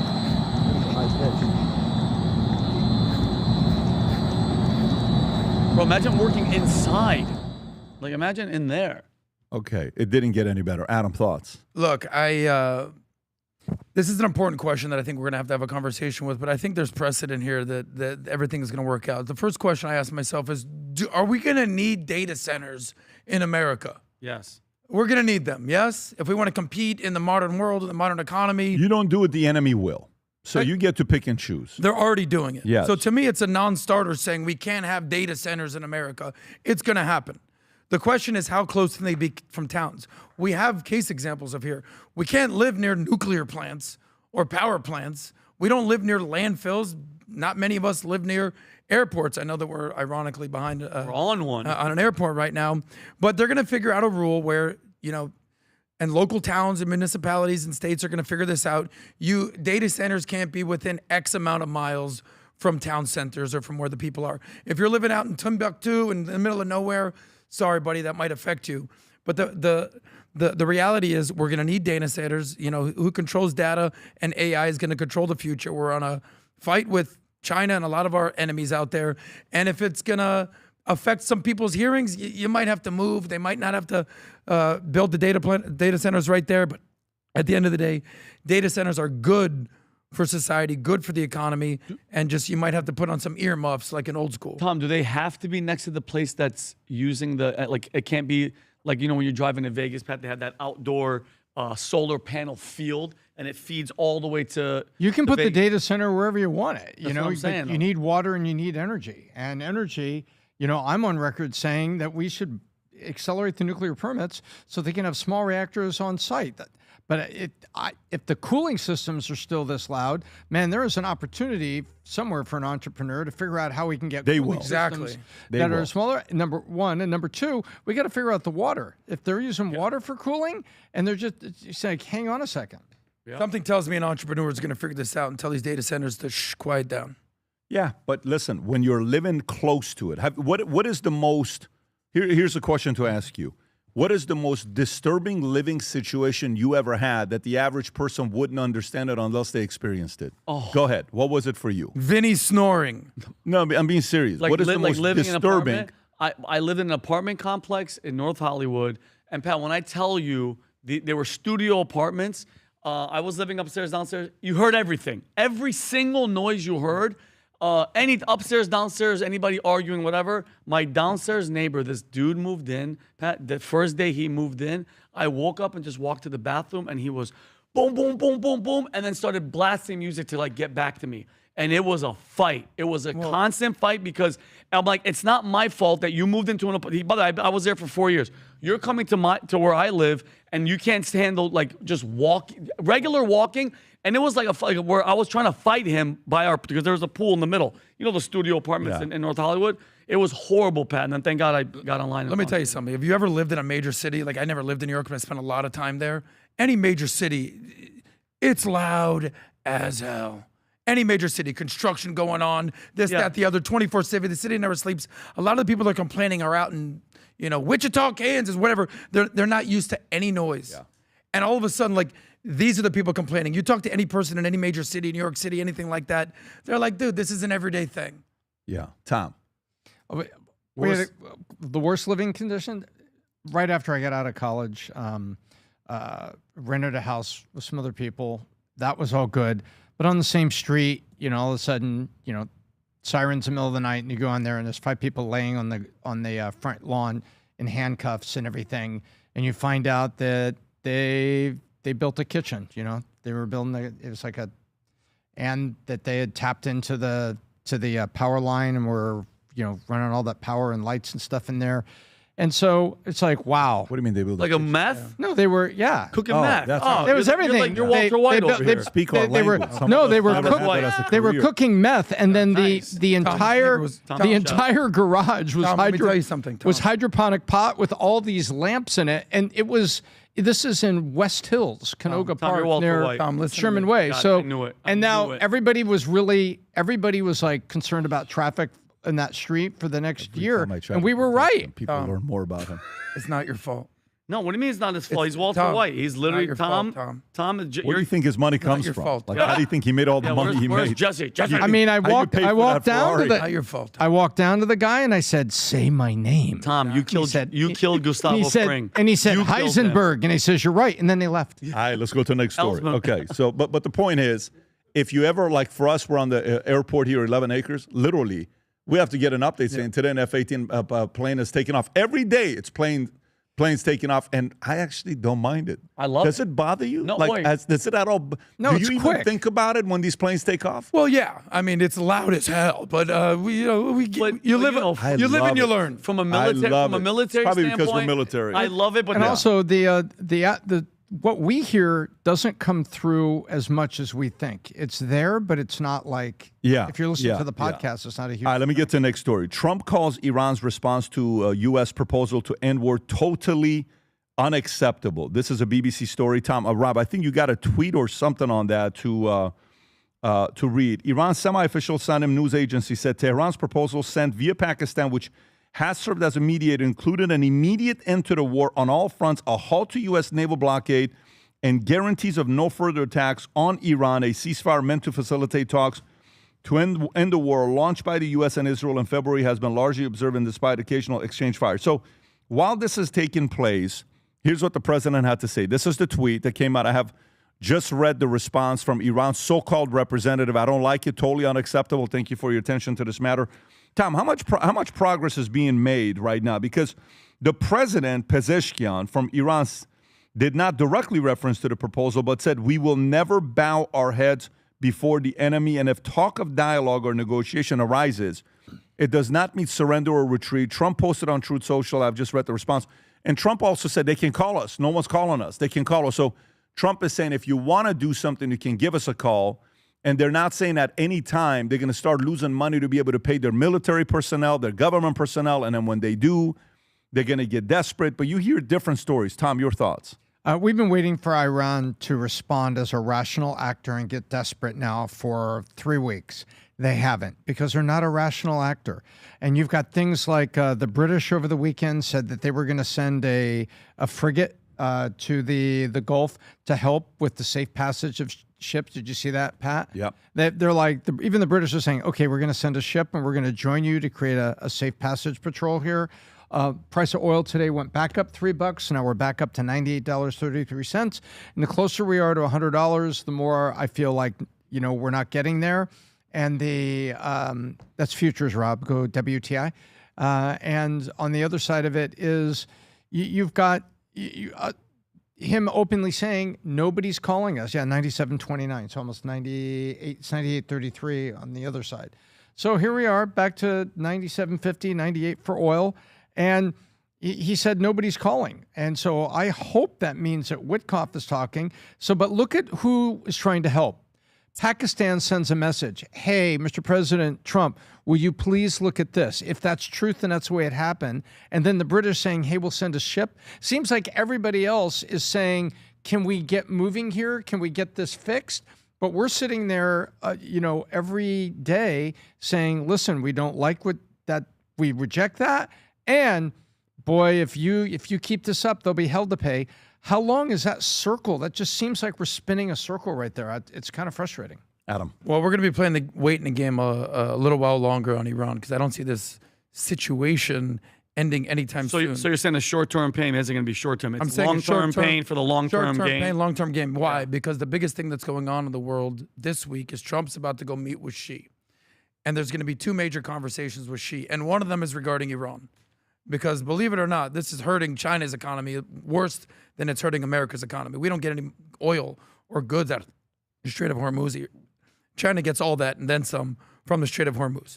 So if you're Iran and you have no problem being the world's bad guy, you have you don't care about your people. Your people are basically broke and penniless and starving for food and water, and they don't care. If you're willing to terrorize the entire world, just imagine what you're going to do to your own people. So I don't think anything's going to happen this week. Continue to pay a little bit more at the pump, and let's see what the outcome of this Trump-Xi meeting is, when one of the cornerstones is what do you want to do with China? And maybe Trump and Xi figure something out diplomatically speaking. But Iran is not breaking yet in the terms of that they're willing to concede to an agreement, because why would they? They don't care. They're willing to die on this hill. And as long as they survive, they feel like they've won. So don't expect any news anytime soon. I think there's a high likelihood after this Trump-Xi meeting, if there's nothing established, that they go out and do something militarily. Because right now it's just economically. I think there's If China does something militarily? No. That the United States does something again militarily, whether it's Karg Island, whether it's going out and taking out more people or more things, setting a precedent. I don't think that taking out people worked. They thought taking out all these leaders. I just felt like Trump was, I don't know. The misconception of just taking out these guys, because Adam, once the one's gone, the next one's coming up. It's just like Tom made it perfect. This is just going to be a cycle that's going to keep on. Remember, as I agree with you, there are certain people, like, so for instance, the 20 nuclear scientists that they took out, that basically were spearheading their entire nuclear program. You take these guys out, yeah, you got a problem, because still the cornerstone of all their negotiations, everything, is the nuclear thing, the enriching uranium. You take out their basically nuclear capacity to enrich and their scientists, yeah, I'd say that makes a major difference. I agree with you on the Ayatollah. Now they got the gay parent and son or whatever. I agree. The IRGC is still there. What is it called? The Bastille? What is it called? Yeah, look, They're still I don't know all the stories behind. So this is my feedback's coming based on pure podcaster, pundit thought, just my ideas on what I'm saying. You know what the challenge is now, Vinny, is when you were there attacking and we were playing offense and the temperature was super high and the anger towards the president was very high and the Republicans was very high. And then we went ceasefire to try to lower the temperature and be able to figure something out. Pakistan obviously doesn't have any influence over Iran for Iran to want to negotiate, and nothing's happening with Pakistan where they call them and say, hey, let's figure something out, let's do something. So Pakistan, to me, is not an influential player here. I agree. They're just the influence to say, we're holding a meeting at Islamabad. What a great name. So they're just being a facilitator. Yes. But you're not a facilitator that has any influence because Iran's not listening to you. So me, from the U.S. standpoint, I would look at that. Number two, what you were doing, you were creating pressure. There was tension. There was uprising.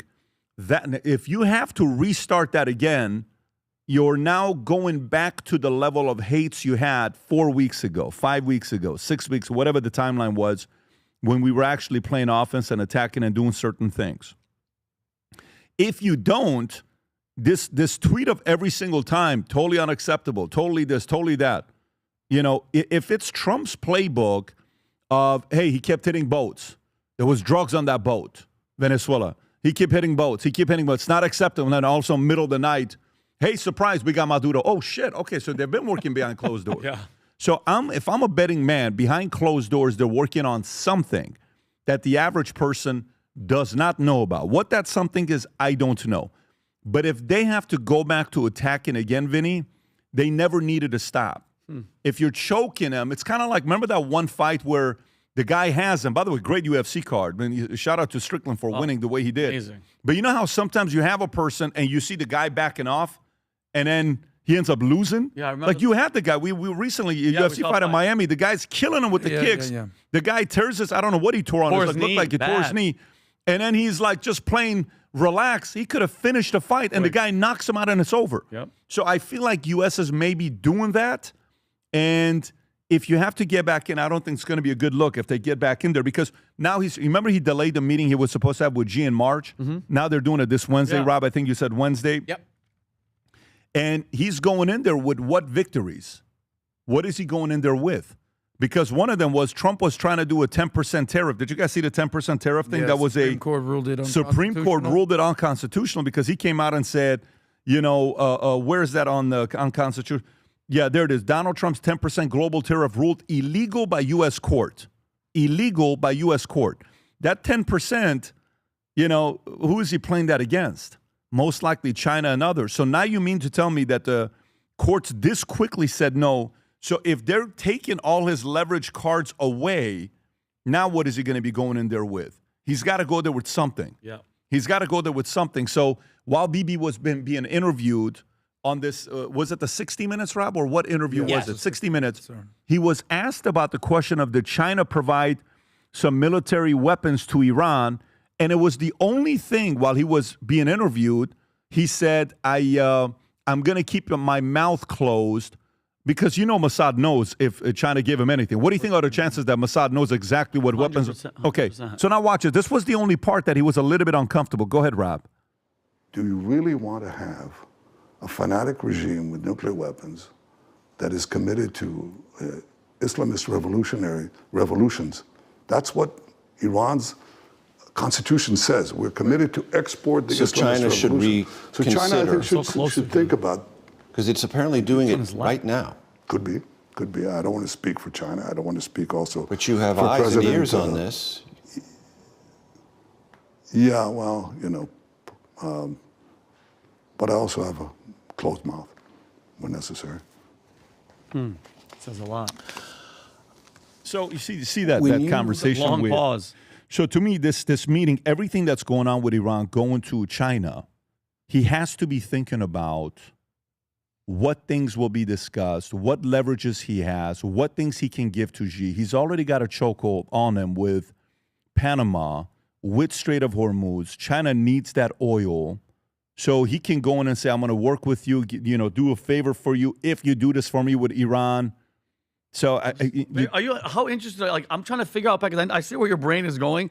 What is Trump going to go in there with? What's the thing where he's going to go, hey, listen, I know you need this. He does have a lot of leverage, but you want to, every year when we would, Tom knows this, every year we ran PHP, every time we had a big event, from the moment the event was over with till next year's event, guess what I'm working on for 12 months?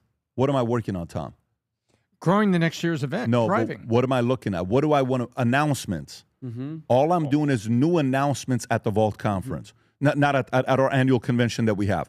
So if I left an event and I have my next event coming up with my guys, I want an announcement at the next event. Then if I'm going, so it's constant announcement about progress that you're making.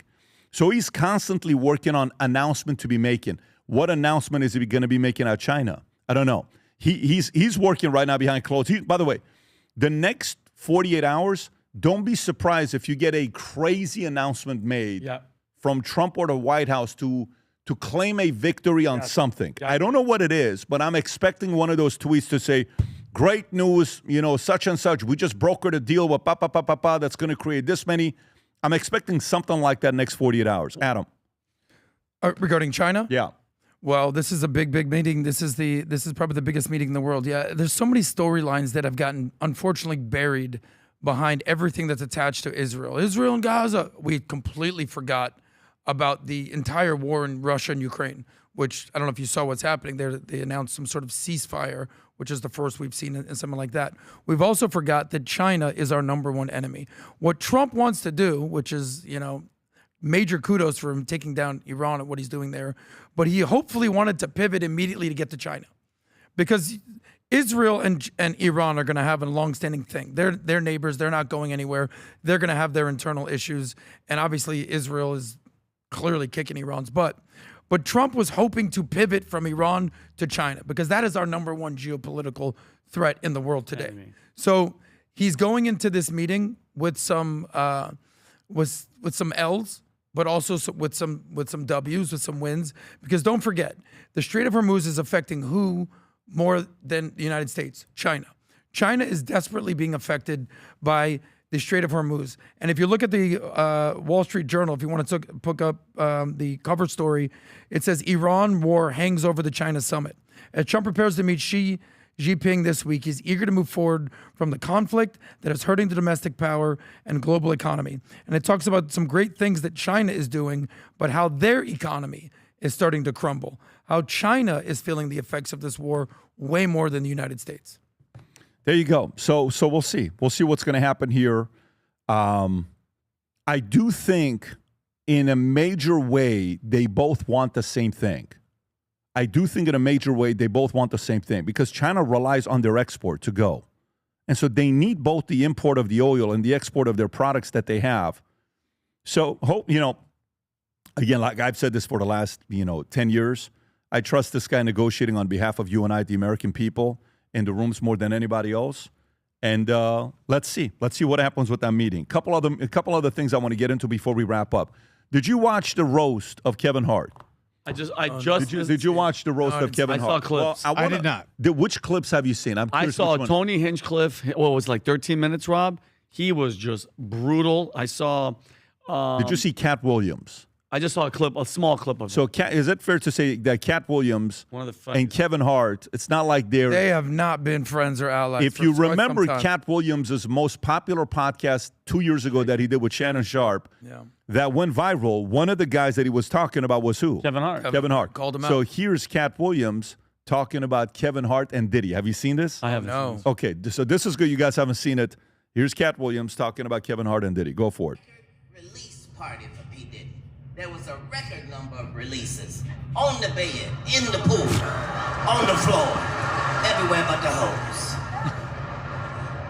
Fluffy. But I want to be clear. Just because Kevin went to Diddy parties does not mean he did something wrong. The fact that he gets all quiet when you bring it up. That means he did something wrong. By the way, hey man, that's Cat Williams for you. The guy is brutal, and then it was Tom Brady had a moment. I don't know if you saw the Tom Brady one. Tom Brady. The reason why this was a good one is because this is Tom Brady's way of getting back at Hart. And listen, Hart's a professional. He does this for a living, so he knows how nasty these things get. Go ahead, Rob. Have you even left the forum? Or have you just been here screaming into that mic the last 2 years waiting for daddy to come home? Well, unlike your real dad, I actually showed up. Oh, you son of a bitch. You son of a bitch. And I brought you a jersey. Oh, you son. Give me the fucking That's jersey. newborn size. Give me the Does fucking that fit jersey. you? Give me the fucking All right, jersey. sit down. Hey, with that language. Fucking hobbit. Jeez, Tom.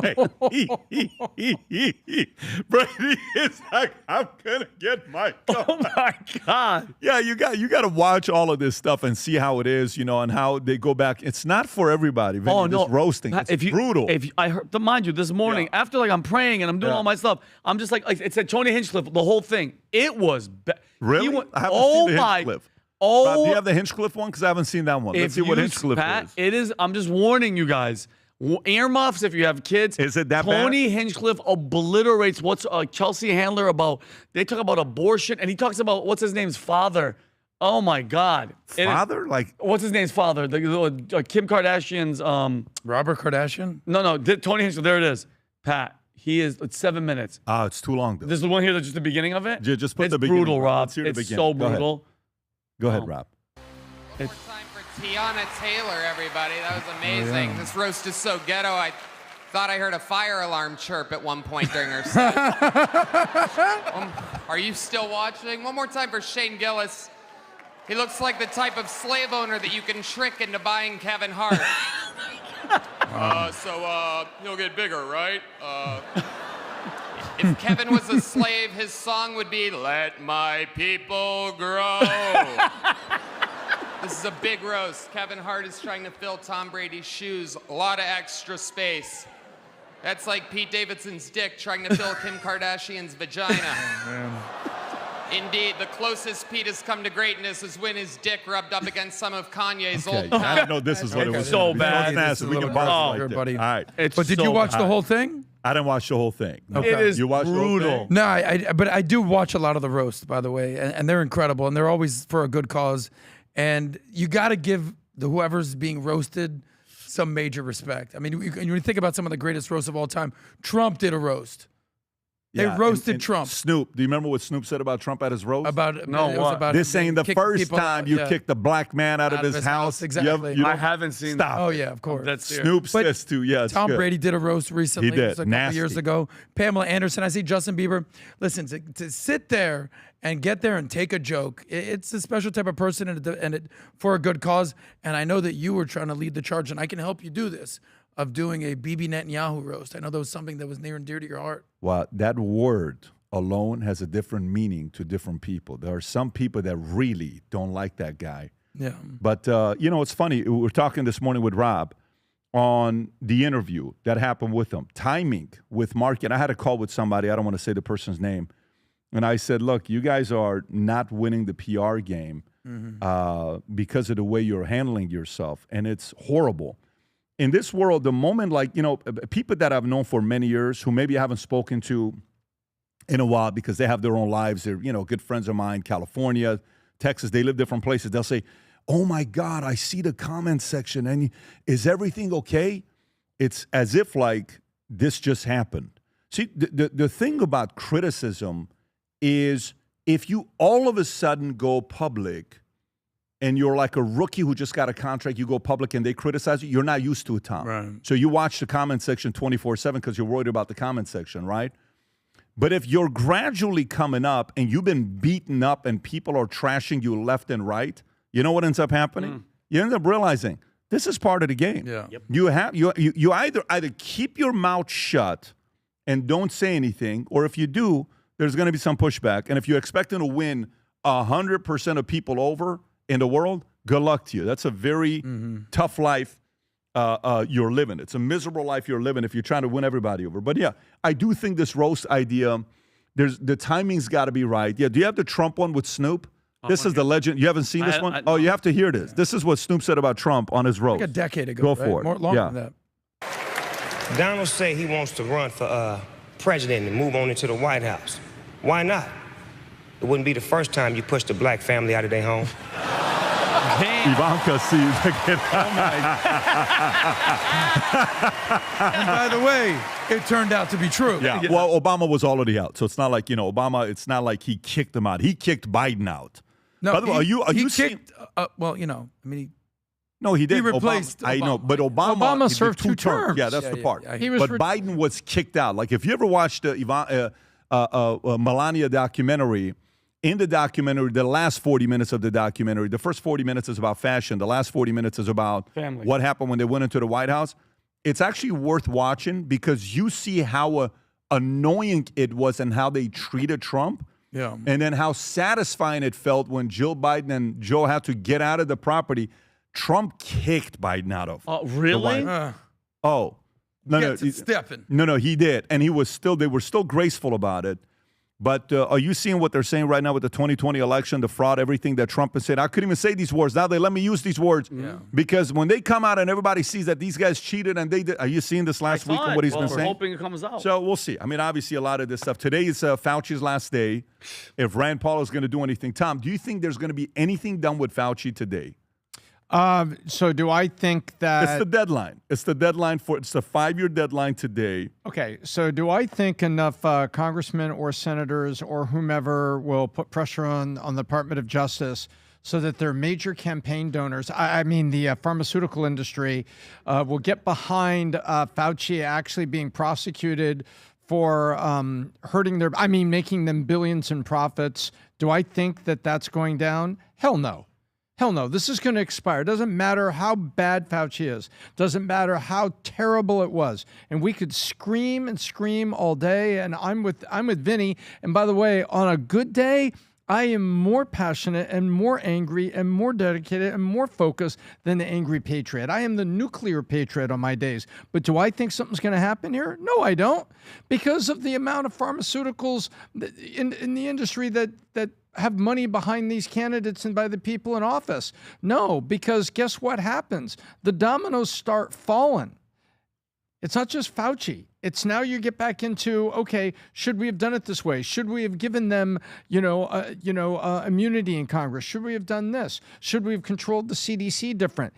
Fauci is a domino nobody wants to tip over, and nothing is going to happen. That's my opinion. I'm with Tom on this. Nothing's going to happen, but immunity, pardon, all that. But I'm nominating our very own Vincent Oshana for the official Fauci czar. I want you to keep an eye on this guy moving forward. I know how much you detest this guy. As of today, I don't see anything happening. It's going to fall on your lap. He's one of the type of people that makes it very, very difficult to be a Christian because you have to pray that he gets it right. Because Adam, guess what? So true. From the looks of it, Thomas, it's not going to happen here. But guess what, Adam? You don't think he knows every single thing that his conniving self did and all the millions of people's lives that are affected? And so remember we talk about the thief on the cross that you're like, whoa, you mean last minute? He better get right and he better do it fast because if we don't get justice here, God will. And Pat, just really, really quick, do you remember Jill Biden's, because you guys mentioned the Bidens, her ex-husband, they found his wife dead. He was just charged with murder for killing his wife. Who? Remember Jill Biden's ex-husband? Oh. His wife died. She fell or something, Rob, in a parking lot. She was unrelated story to Fauci. Unrelated to Fauci, okay. But Pat mentioned the Bidens. Jill Biden's ex-husband. Apparently, I saw it on Fox. I sent it to her. Wow, stabbed, shot, suffocated, strangled, and bludgeoned. Yeah, weird. Suicide. Yeah, suicide. So yeah, I want to wrap up with this story. I want to wrap up with this story. Who remembers Lonnie Wilson? Lonnie Wilson. Who remembers Lonnie Wilson? Rob, can you type in Lonnie Wilson images? Okay. Just type just type in Lonnie Wilson and then on search go to images. Who remembers Lonnie Wilson? Okay, remember the Lonnie Wilson? She was married to Jermaine Jackson. Rob, can you pull up the thing I just sent you? Oh yeah, I do remember her. Lonnie Wilson. Was she a Baywatch girl? She was gorgeous. She was, Was she Baywatch? Yeah. Oh wow. Lonnie Wilson was like a Pamela Anderson type of a girl. Look up the one I just sent you, Rob, I just texted it to you literally right now if you want to pull it up. Watch what happened to Lonnie Wilson, okay? Do you see it? All the way at the bottom, you have a text right there. Watch this. That's before and after with Lonnie Wilson. No way. Zoom in. No. Drugs? That's Lonnie course. Wilson. Oh, my goodness. Go to the next page. No. That's meth. No, that's more than Wilson. Are you kidding me? That's Lonnie Wilson today. No way. Yeah, that's Lonnie Wilson today. Pat, why is this whole thing in Spanish? You can translate. That looks like, if you need oh my to, God, it looks like Gollum from Lord of the Rings. You know what's crazy when you see, go back on the pictures, Rob, go back on the couple. That's a tough one to see. But when you see this, you know what it is? And the part with a story like this isn't necessarily, when you think about it, I read Charlie Munger's Almanac. Can you pull up Charlie Munger's Almanac? I actually think it's a very good book for everybody to order. I don't know how much it is, like $50 or something like that. Everybody should have in their office a Charlie's Almanac to just read. How much is it? Yeah, okay, $20. But you buy the other one. Buy the hardcover one. Yeah. Go to the other one, Rob, so we can see the right image. The big blue one. Maybe go back to images. Maybe go back to images that you had right there. Click on one of the blue ones. Yeah, click on the right there. So when you read this book, in the book, they interview his kids. I don't know how many kids he's got. My memory, I think he had 6 kids or 5 kids. He had a lot of kids. And they said, what was 8 kids? So he had a lot of kids. So they asked his kids, what would daddy talk to you guys about during dinner? You know what they said? He said, Dad wouldn't talk about success stories.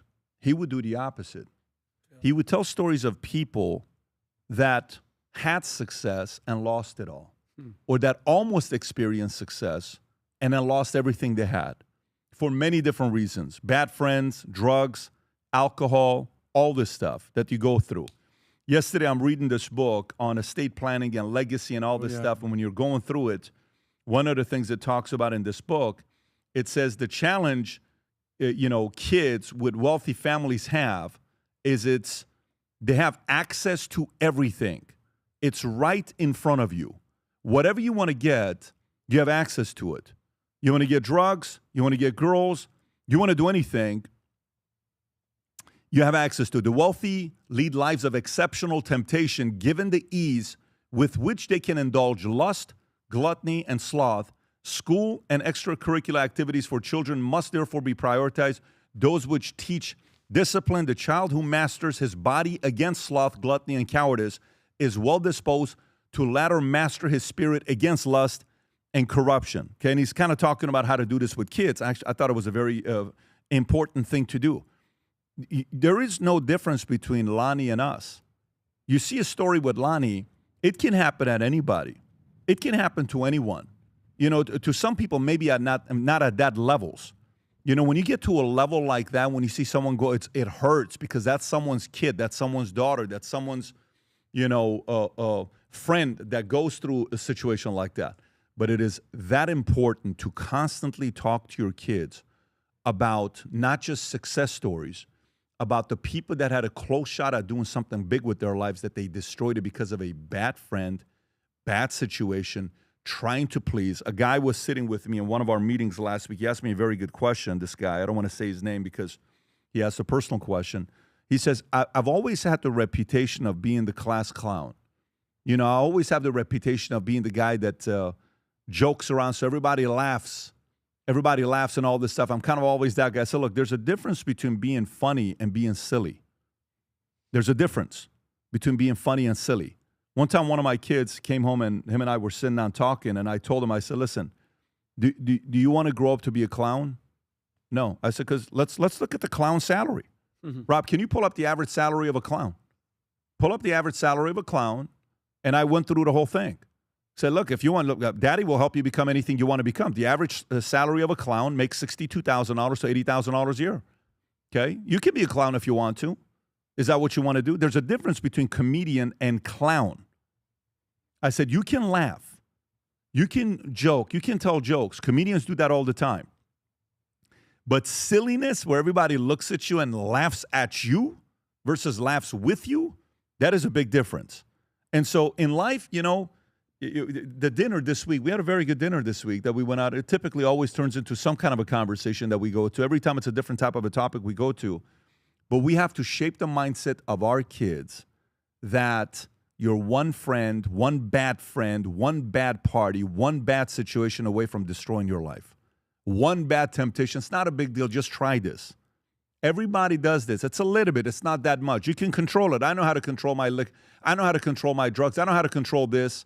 And today, for every boring message like this, there's plenty of guys on TikTok and Instagram that are telling the other part. If you only do enough LSD and you control it, you're going to be fine. If you just try a little bit of mushrooms, if you just do a little bit of TRT, if you just do a little bit of, Sosnick and 250 or Deca or D-ball or all this stuff while you're 18, 19, 20, it's just a little bit. It's not a big deal. Let's just do a little bit. So I saw that picture with Lonnie. Listen, back in the days, if you came to my room in the Army, I had pictures of all these girls on my wall in the Army. I had one of those walls, Amy Fadali, Lonnie, Monica, I wouldn't say Monica Brandt was her name. Was it Monica Brandt? It was Monica Brandt, yeah. God, Monica Brandt on the wall. Amy Fadali, type in Amy Fadali, Rob. Amy Fadali, if it was F-A-D-H-A-L-I, I want to F-A-D-H-F-A-F-A-A, not I, F-A-D, right there. I think that's the one. Go on images Model. There. Yeah, that was her. So then there was another one called Angel Teves, T-E-V-E-S. I remember all these girls' names. A lot of posters. I had a lot of posters of girls. Angel S, yeah, there you go. That one right there. That poster was on my wall. Wow. That poster right there. I'm telling you. So you know a lot of these girls, right? You know a lot. And by the way, eventually I went to Mr. Olympia. I met Angel. I met a lot of these.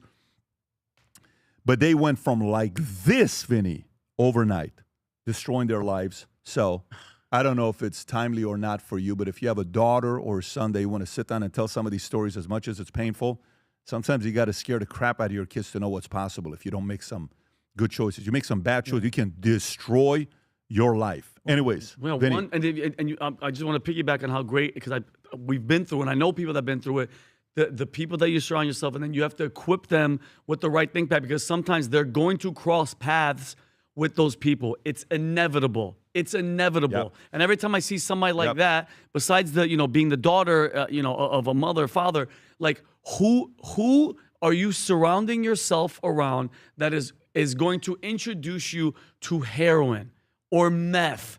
You know what I'm saying? Like that my father taught me, Pat, only honestly, two things that I remember. He was just the guy that provided the bills. My mom was the love and the caring and all that stuff. My dad was just the authoritative figure and just, paid the bills, even though he drank and smoked and entertained his friends. It was, you tell me who your friends are, and I'll tell you who you are. And every time these people would be around, Pat, my mom would know. She had that like intuition. You know what I mean? Like she would just point and be like, that, I don't trust that one. And mind you, I knew killers. I knew a guy that literally, his mother's boyfriend was abusing and blah, blah, blah, and he actually shot and killed her. That guy's in my house post getting out of jail because the community got behind him because it was self-defense. She loved him, adored him, but the one that would come in and she'd be like, I don't trust that guy. That was the one that was always trying to push me. And like you said, smoke a little bit of this. Just do a little of this. But I didn't smoke weed till I was out of the military. I didn't do I was on the straight. Just started last week. First time in my. Congratulations, Tom. Was Tom finally giving you with the bong? Yeah. With the bong hit? Wowie. What's the one you like the most, Tom?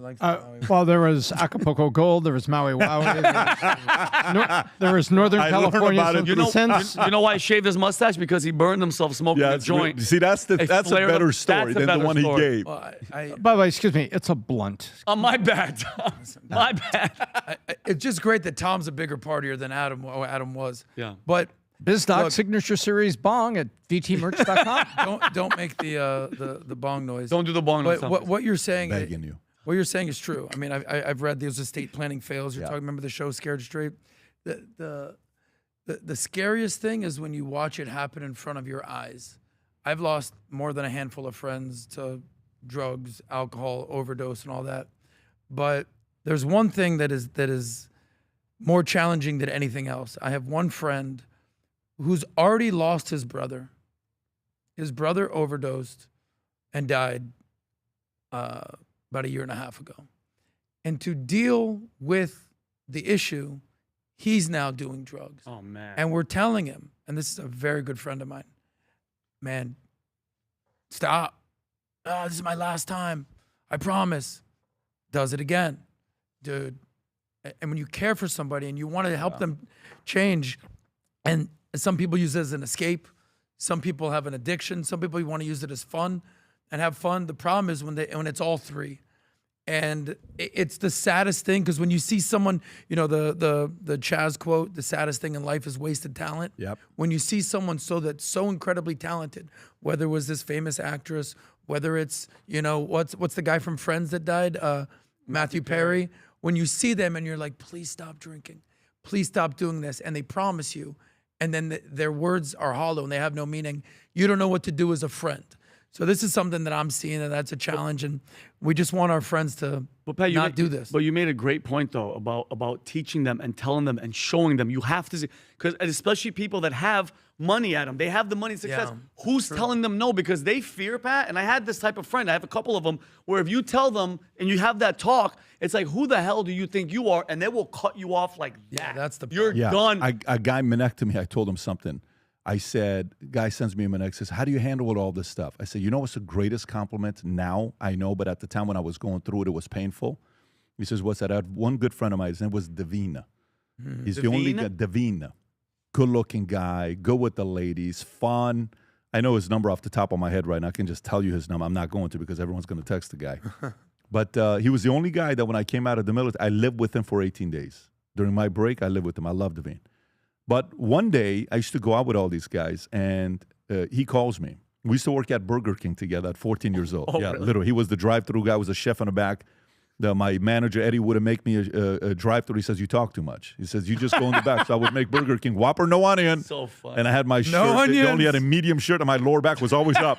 Because you're bending over making this. I said, get me a damn extra large. He said, I only got a medium right now. Well, you wearing a medium. And I was wearing my Payless shoes. I like what Pat was here. His Payless shoes piece were missing. 3 people can validate that story, Davine, Kogan, and Eddie. But anyways, one day Davine calls. He says, hey, Pat, what are you doing tonight? I said, dude, I'm reading on stocks tonight. I got to finish that part up. He says, you're reading on stocks? I says, yes. He says, man, and by the way, I haven't gone to clubs now for a year and a half with them. He says, Pat, can I tell you something? I said, yeah, what's that? He says, I missed old Pat. He says, we all missed old Pat. First time he said it to me, it hurt. So then you get off, and then you realize you went from the cool guy to the boring guy to the guy that's pursuing a vision. But sometimes the biggest compliment people will ever give you is, I miss the old you. Wow. And that's actually a compliment. Yeah. It's not a negative thing. It's a badge actually of a honor. compliment. It's a badge of honor because I don't miss the old guy. I love the new guy. Yeah. I enjoy spending time with this new guy.